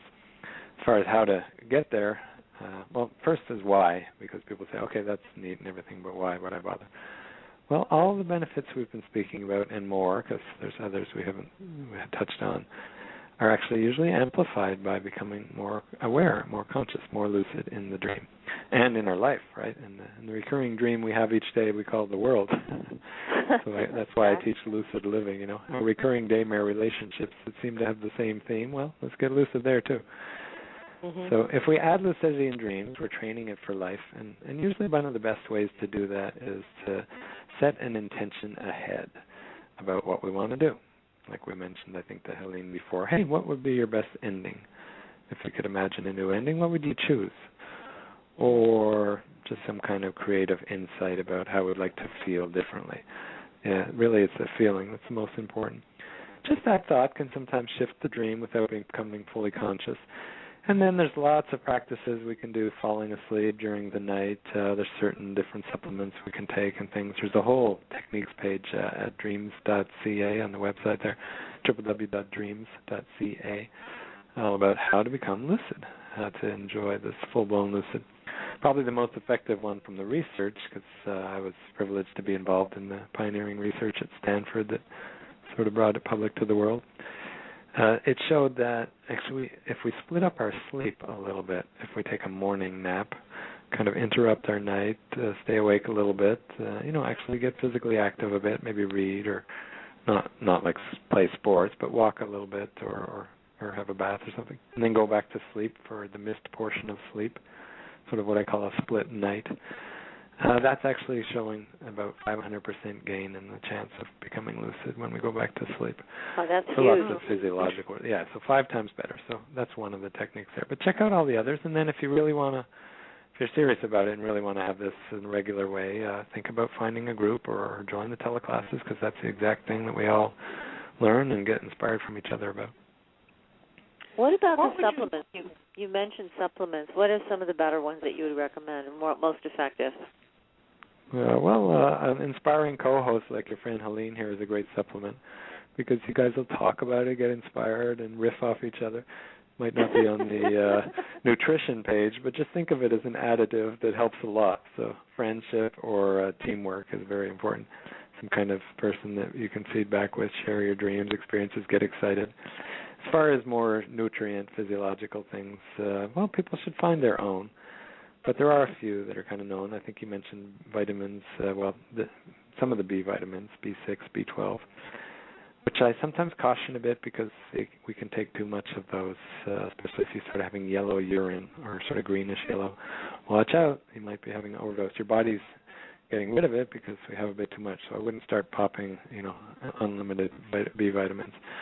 Usually I suggest the B vitamins in a natural form, something like Red Star yeast. It's nice on your toast, or it's kind of like a replacement for cheese, or blackberries. They're full of vitamin B.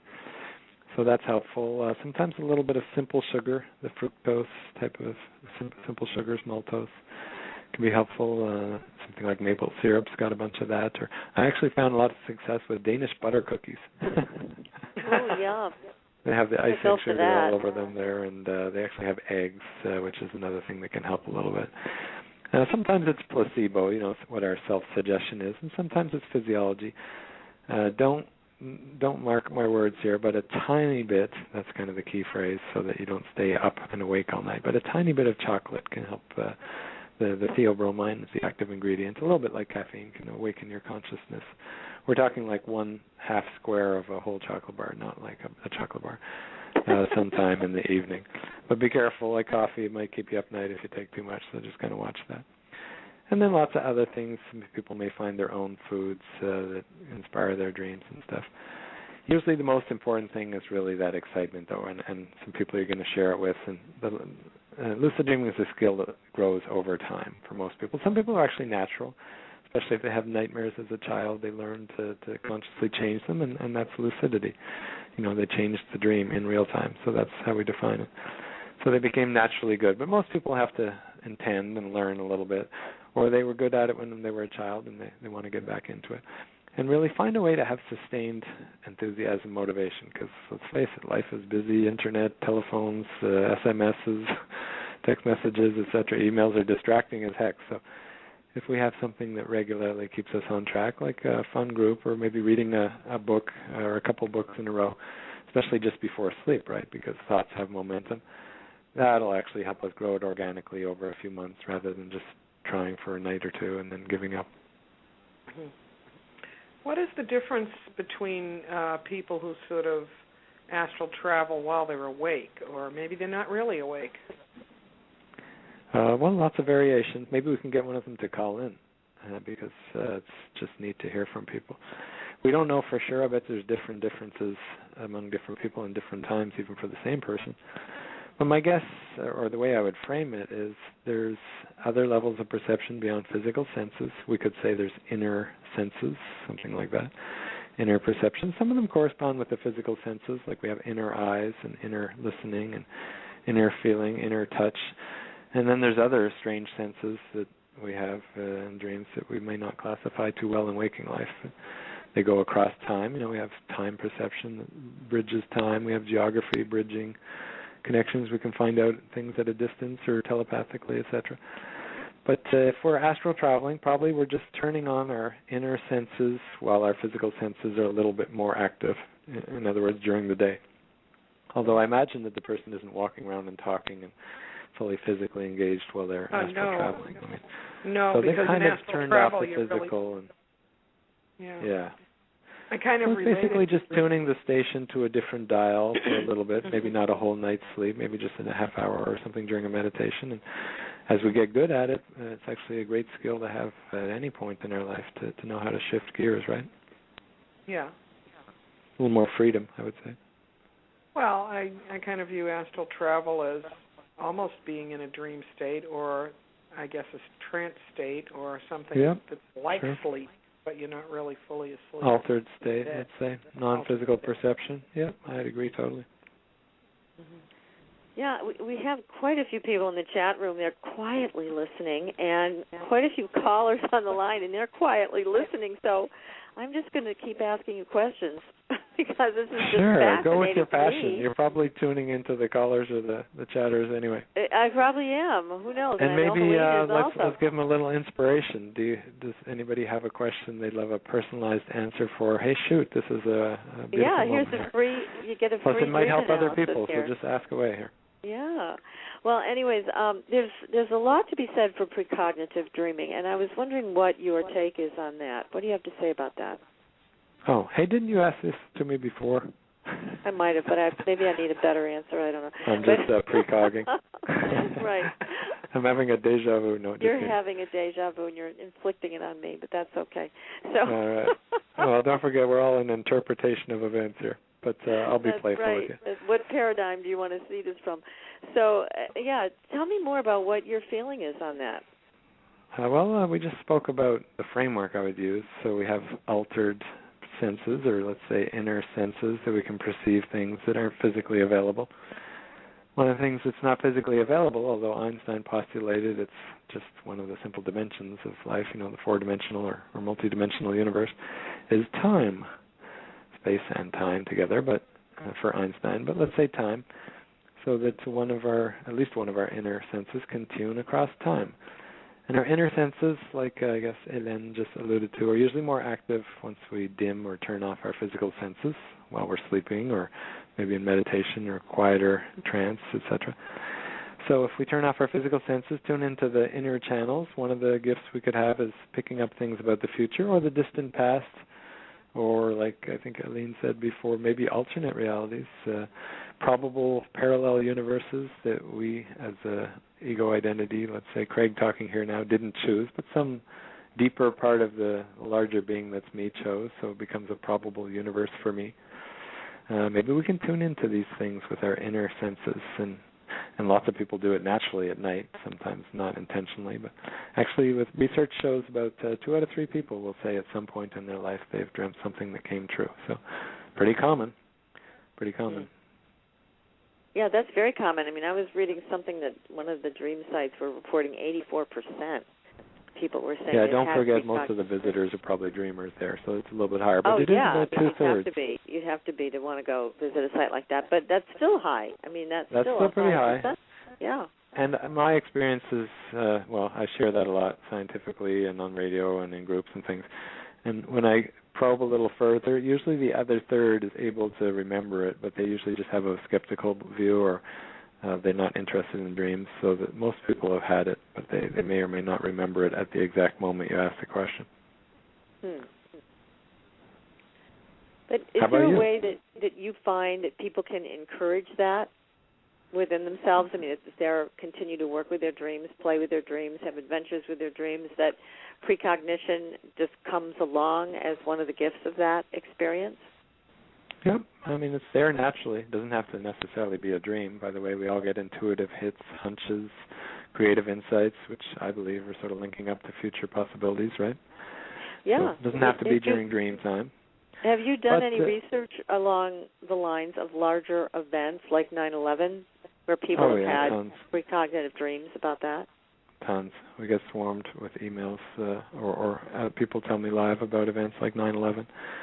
Or other big emotional traumas, sometimes much more personal than public, but it depends on the person. Yeah, pretty common. Like I said, 2 out of 3 people, 1 out of 12, research shows 1 out of 12 people has a provable, fairly provable, sort of scientifically valid precog dream, and by that I mean that it had to be an event that's very rare. In other words, not just something like, hey, the dog came home, after 2 days. Well, the dog was probably going to come home, so I don't know if that's a precog.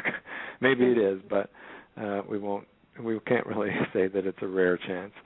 But so something fairly rare, and then also something, an inner experience, meditation, a dream, etc., a hunch that they shared before the event with somebody, or wrote it, or posted it online. And then when the event comes true, we compare the actual data, the physical facts, with the dream or the intuition, whatever.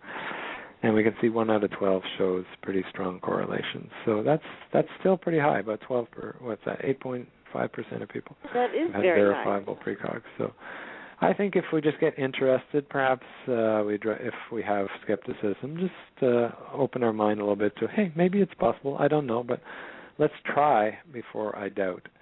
At least I'll keep an open mind, because actually in the realm of subjective things like dreams and intuition, our beliefs and our ideas about it actually become huge filters. So if we doubt it or we think that's impossible, well, probably we just won't remember those experiences. Or maybe we'll have them, but we'll just toss them away like garbage. Right. Now, what's the latest in dream research? Is there anything that has come out in the last couple of years that's surprising, shocking, exciting to you as a dreamer and researcher? Well, I like some of the physiological studies.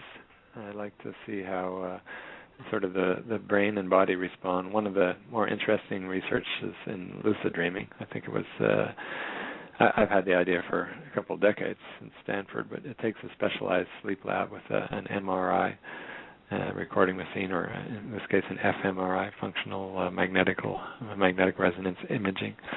Pretty expensive and sometimes very loud for anybody who's had an MRI. So there's special setup, but they're able to track the actual different places in people's brains that are active.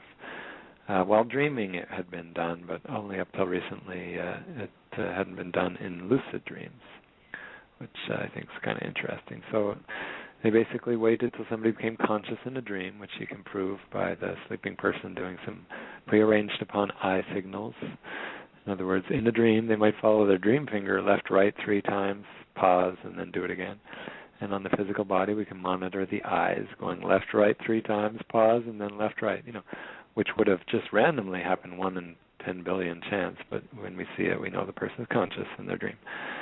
And then we monitor what's going on in the different brain ranges. And it showed, for any of those science folks, a little bit of decreased alpha sort of frequencies in the brain, especially the left parietal towards the back region. And the 8 to 12 hertz, that's the alpha range. A little increased beta, which is a little closer to quiet or focused waking thought, 13 to 19 hertz, in both parietal regions, sort of on the, upper back parts of the brain. And then some interesting things with other aspects of the brain that would be the self-reflective centers, sort of where we know ourselves, or we can be aware of things and think about thoughts and things.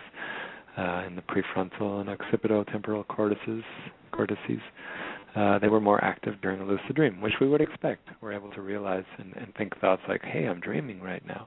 Oh, who I am exists outside of this experience. I'm safe in bed, that kind of thing. So it's kind of neat to see how that lights up in the brain. And that's recent only because of all these amazing inventions scientists have offered us.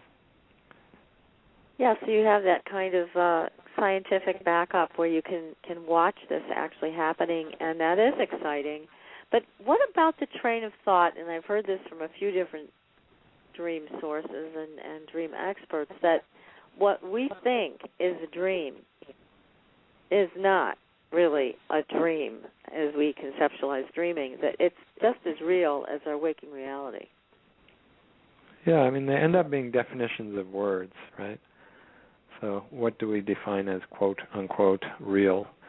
One of the toughest words to even recognize what we mean or what we associate with when we use it is this word I. I put it in quotes here, but most people you'll say, hey, tell me a dream.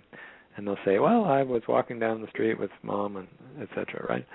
And they use the word I. I said, well, wasn't the I who's talking to me now in bed sleeping? I said, well, yeah, but I was dreaming, and then I was with my mom. So we don't really notice the different layers of our identity, our ego, or maybe our dream ego, but the different levels of who we think of ourselves as. And so I'm kind of getting at a larger thing. To try to have people agree, we'd have to agree on all the personal variations behind some of the words. So I like to say any experience is valid. As for, can it be helpful? Can it meet our needs? Can it serve other people?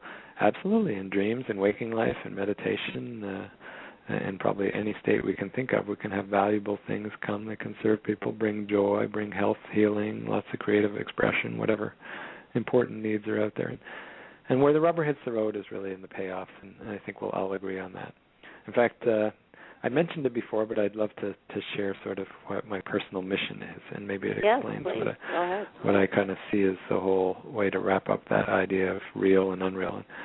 A reporter, I understand, came up to Dr. Carl Jung, who many of the listeners might know, pretty famous psychologist there, and he said, Dr. Jung, you're a brilliant man, worked with, many hundreds, maybe thousands of clients, a lot of celebrity and high-profile people, and many years research, etc. I wanted to ask you, because you know a lot of these things on Earth, and I guess as the human race, are we going to make it? Because we have political unrest, wars, poverty, famine, all kinds of sickness and stuff, and it doesn't seem to be getting better. And he pondered it for a while, and he didn't answer right away. He says, well, I'm not a psychic. I'm not going to tell you if we can make it. But he said, I can tell you exactly how we'll make it, if we make it, because that's in my realm, and I actually see it as a very simple and a perfect psychological math, but not obvious when I tell it now. He said, we'll make it to the exact extent to which each person is able to integrate their own shadow, and no more and no less. And by that he meant sort of face their nightmares, heal their addictions and some of their traumas, and creatively express themselves, face their inner shadow. That's what he called the shadow. And he said, if each person's able just to heal their own shadow, actually then we'll have world peace, because they will have made personal peace with their demons and their gifts, and then their gifts will touch two people, and maybe they'll be the head of state like Gandhi, or maybe they'll be Gandhi's mom and just be a great mom, and their nurturing and love and their inner balance will bring a great being to a place where he can serve many others. So we don't exactly know how it'll play out, but each person has a piece of what I like to call the greater mosaic of world peace. I love that. How about you, Helene? That's really the conundrum of the earth, that each person make peace with themselves and understand the energy of love, really. Yeah. Yeah, pretty and simple I love stuff. what you're saying, Craig, also about, what Jung said, actually, about the shadow self, because so many people run from that. And I think that is really at the bottom of a lot of these pursuit dreams. We run away from these things. We get frightened, and learning to turn and face it is key, because then you can have a chance of integrating it and watching it all transform before your eyes. Sometimes just shedding some light on it, putting a little bit of attention on it, can make all the difference in the world, because you're reclaiming all these parts of yourself. So I can't think of an easier and safer way to do it than in your dreams. So that was kind of a neat thing that he offered. I mean, I think most of us here would love to have peace in our lives and world peace as an idea and an ideal, perhaps. But he gave an exact method and a pretty simple, personal, and empowering way to get there. He said, make peace with your demons and look at your nightmares and dreams and heal them, and then act on the creative insights. That's it. You don't have to be like the next Gandhi, the next big movie producer, or win the war or make the number one business. Maybe that's your calling, but more likely you're going to find a personal way that feels really fun, fulfilling, and that your specific gifts become the piece of the puzzle. By the way, if you're connected with that personal mission, you've healed some of your nightmare loops and your recurring daymare relationships that usually come from the latter, then probably you're going to be an incredible joy anyway, so you don't have to be like a big famous person, or you don't have to be the number one this or that. You'll just be your best mom, or a simple canoe guide in the wilderness, which is one of the things I love to do. And you'll be in total joy, but the one person you touch may end up being the head of state, or the person who touches many others, and you don't have to worry about it. It's a great formula. Yeah, just look at your nightmares. And you did mention one of the universal lessons. I think we all have the chase dream, but actually there's at least like a dozen pretty common ones that people might be interested to know about. The falling dream. You ever had one of those? Oh, yeah. Yes. Yeah. So what is that about, the falling dream? I usually say, hey, what's the difference between falling and flying? Have you ever had a flying dream? Yes. Yes. And how does it feel? Good. Yeah, perspective, freedom, like, oh, I like those flying dreams. Well, the falling dreams, most of the time, are usually unpleasant, scary, and many people awake just before hitting and quote-unquote dying, etc. So I say, well, you know what, falling is actually flying, but you just haven't realized it yet. You're sort of stuck in the fear feeling and, you know, Chicken Little, the sky is falling. But actually, if you realize or recognize, actually recognize, rethink it, that falling, hey, that's flying, but I don't have to be in fear. Maybe I'll still go downwards. Maybe I won't. Like Jennifer Love Hewitt, who decided to consciously, not in fear, fall down and land on bouncy clouds and then float down to the earth, said she had solved the falling dreams. So we can change the scenario however we like, but the feeling was new. And she sort of healed that little part of what I would say might be her personal lesson, but we could all learn from. We have the naked in public dream. You ever had that one? Being nude in public? No? No. Interesting one for the show here, radio. I used to have that one a few times. That's a pretty common one theme? For teaching us about... go ahead. No, is that a common theme? Less common than the following, but that lesson is usually we're embarrassed, we're feeling exposed, so ask the question, where in my life am I feeling vulnerable, exposed? Or actually the most important element is the other people in the dream, as the listeners will resonate with, I'm sure, because I've said it many times and people usually do. They say, oh, yeah, the other people in the dream don't seem to notice or mind. And that's the symbol that actually other people in your life aren't noticing that you're, a newbie or that you're not good at this. They're not thinking that at all, so you're being kind of self-conscious. And the dream's coming to say, hey, you know what, be natural, be yourself, not necessarily streak around the office, but just be true to yourself and your natural essence, and actually people will appreciate you probably even more. So you have to get over a little bit of the self-conscious fear of Adam and the apple and taking the clothes off kind of thing. Hey, who I am is beautiful, so that's that lesson. And then a number of others listed there in that article, Nightmares Lucky You, on the website at dreams.ca. People can check that out if they have a recurring dream. A lot of people have recurring dreams about going back to school, and they walk into the classroom, and it's test day. They haven't studied. Yeah. That's a bad unprepared for the exam. You ever had that? Oh, yes. Oh, yeah. Not often, though, a couple times. Or for radio people here, sometimes it's unprepared for the show, dead air, that kind of thing. Slight variation, but same lesson. No, not yet? Oh, great. You guys are always prepared. That's good. I'm glad about that. And the lesson there is dual. And since these are very universal themes, usually there are a little bit more things I like to suggest as, sort of interpretations that can be valuable for many people.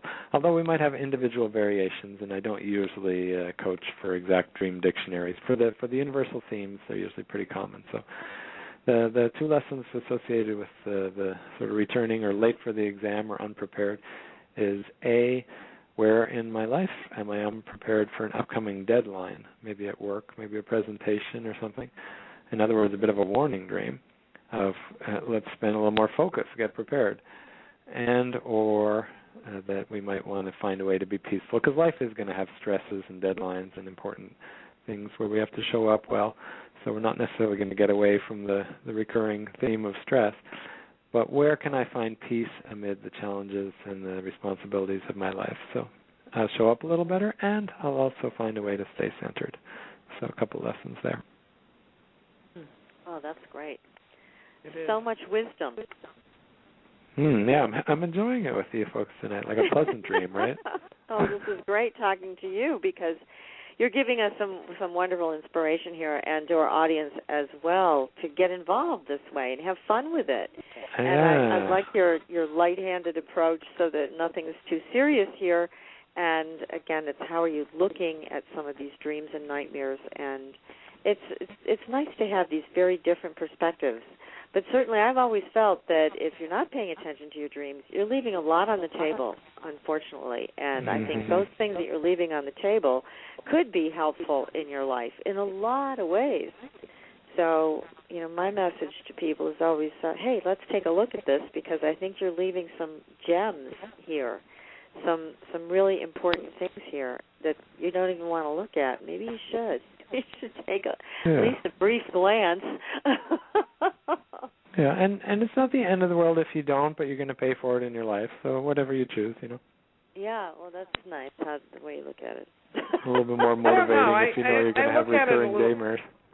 Yeah, I look a at it friendly a kick in the butt. Yeah. I look at it a little differently. What's your perspective, Helene? Well, I'm not unique. I think there are a lot of people in my situation where we're hearing information all day long. And so when I need a kick in the butt, someone comes along and tells me, I'm kicking you in the butt. And so that kind of information streams in all the time. And then at night, it's almost like, well, I'm going to do this again all over at night. I think that's part of it. Okay, well, we'll come and incept you for some fun adventure dreams there, Helene. You don't need any more kicks in the butt. But I'm talking about people who talk to their guides and, other beings of light who come along. Yeah, they get a little more responsibility. Yeah. Well, as we grow and learn, we have a little more responsibility. See, this is where I disagree with you, Helene, because I think when it comes to the dreaming mind isn't going to tell you something you already know. The dreaming mind is going to bring to your attention something else. And so it shouldn't be some repetitive work situation or something that's obvious to you that you know you have to do or whatever. Your dreaming mind is, in my opinion, committed to really giving you great information that you don't already have.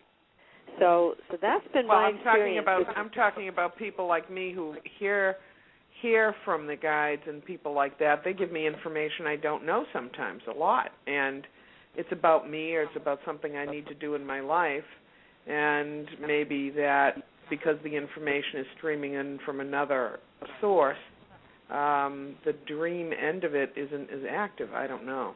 I have no idea why. You got to have a clause in your contract there with your guides. Hey, I want to be on a need-to-know basis. I don't want to be overdosed with responsibility here. Need to know. I've tried that. It doesn't work, Craig.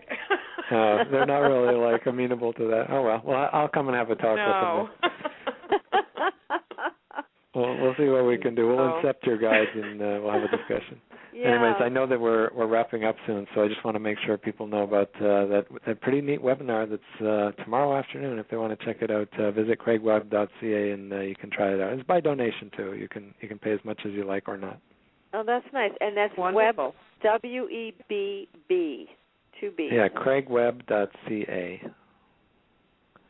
So CRAIGWEBB.ca, and I think it's on the events page, or it might come up immediately. You can see there, September 22nd. That's tomorrow.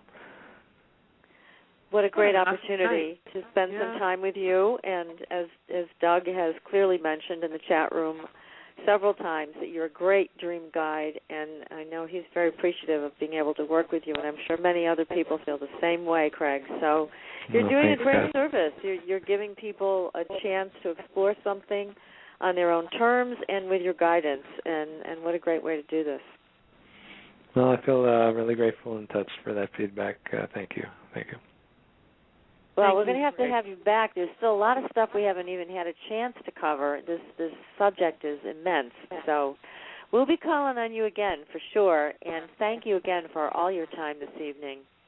Well, I love having supernatural girls in my life, so just let's make it a positive recurring dream, not a negative one, right? It'll always be positive with us. Okay, so that's good.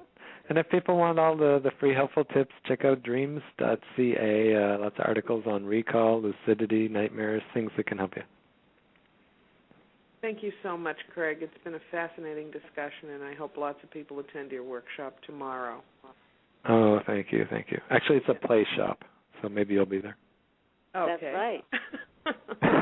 Thank you. That's right. It's play. Perfect. Yeah. I'm just teasing you. I appreciate you a lot, Helene. Thanks for sharing a bit of your heart tonight. Oh, you're welcome. You're welcome, Craig, and thank you. Well, this has been a great show, Patricia. It's great. An amazing insight into dreams. Guest. Yes. I love his whole approach to it. It's not a rigid idea of exactly what to do each and every time. It's kind of open-ended to what people want to get out of their dreams and how they can go ahead and pursue that without making it a taxing situation, I love it. And all of this, he makes, again, a very light and playful atmosphere so people can even experience their nightmares in a positive way. And that's wonderful. Wonderful. Great guest, and we're thrilled that it came on, that's for sure. I know we both Great are. sense of humor, yeah. Well, it's been another fabulous night, Patricia Baker. I know. We've got even more more fabulous guests coming next week, the week after. We've got some really exciting things coming. We have people talking about fallen angels. We've got people talking about the government and UFOs, brand new information, never been revealed before. So we've got a lot of stuff happening on this show coming up. So I hope all of our listeners will stay tuned. Sign up for our newsletter at supernaturalgirls.com so that you can be just tuned in to what we're doing. It's so exciting. It's been a great night, Patricia. It's been fabulous. So thank you, Helene. And everybody have a wonderful rest of your Saturday evening, and we'll see you next week.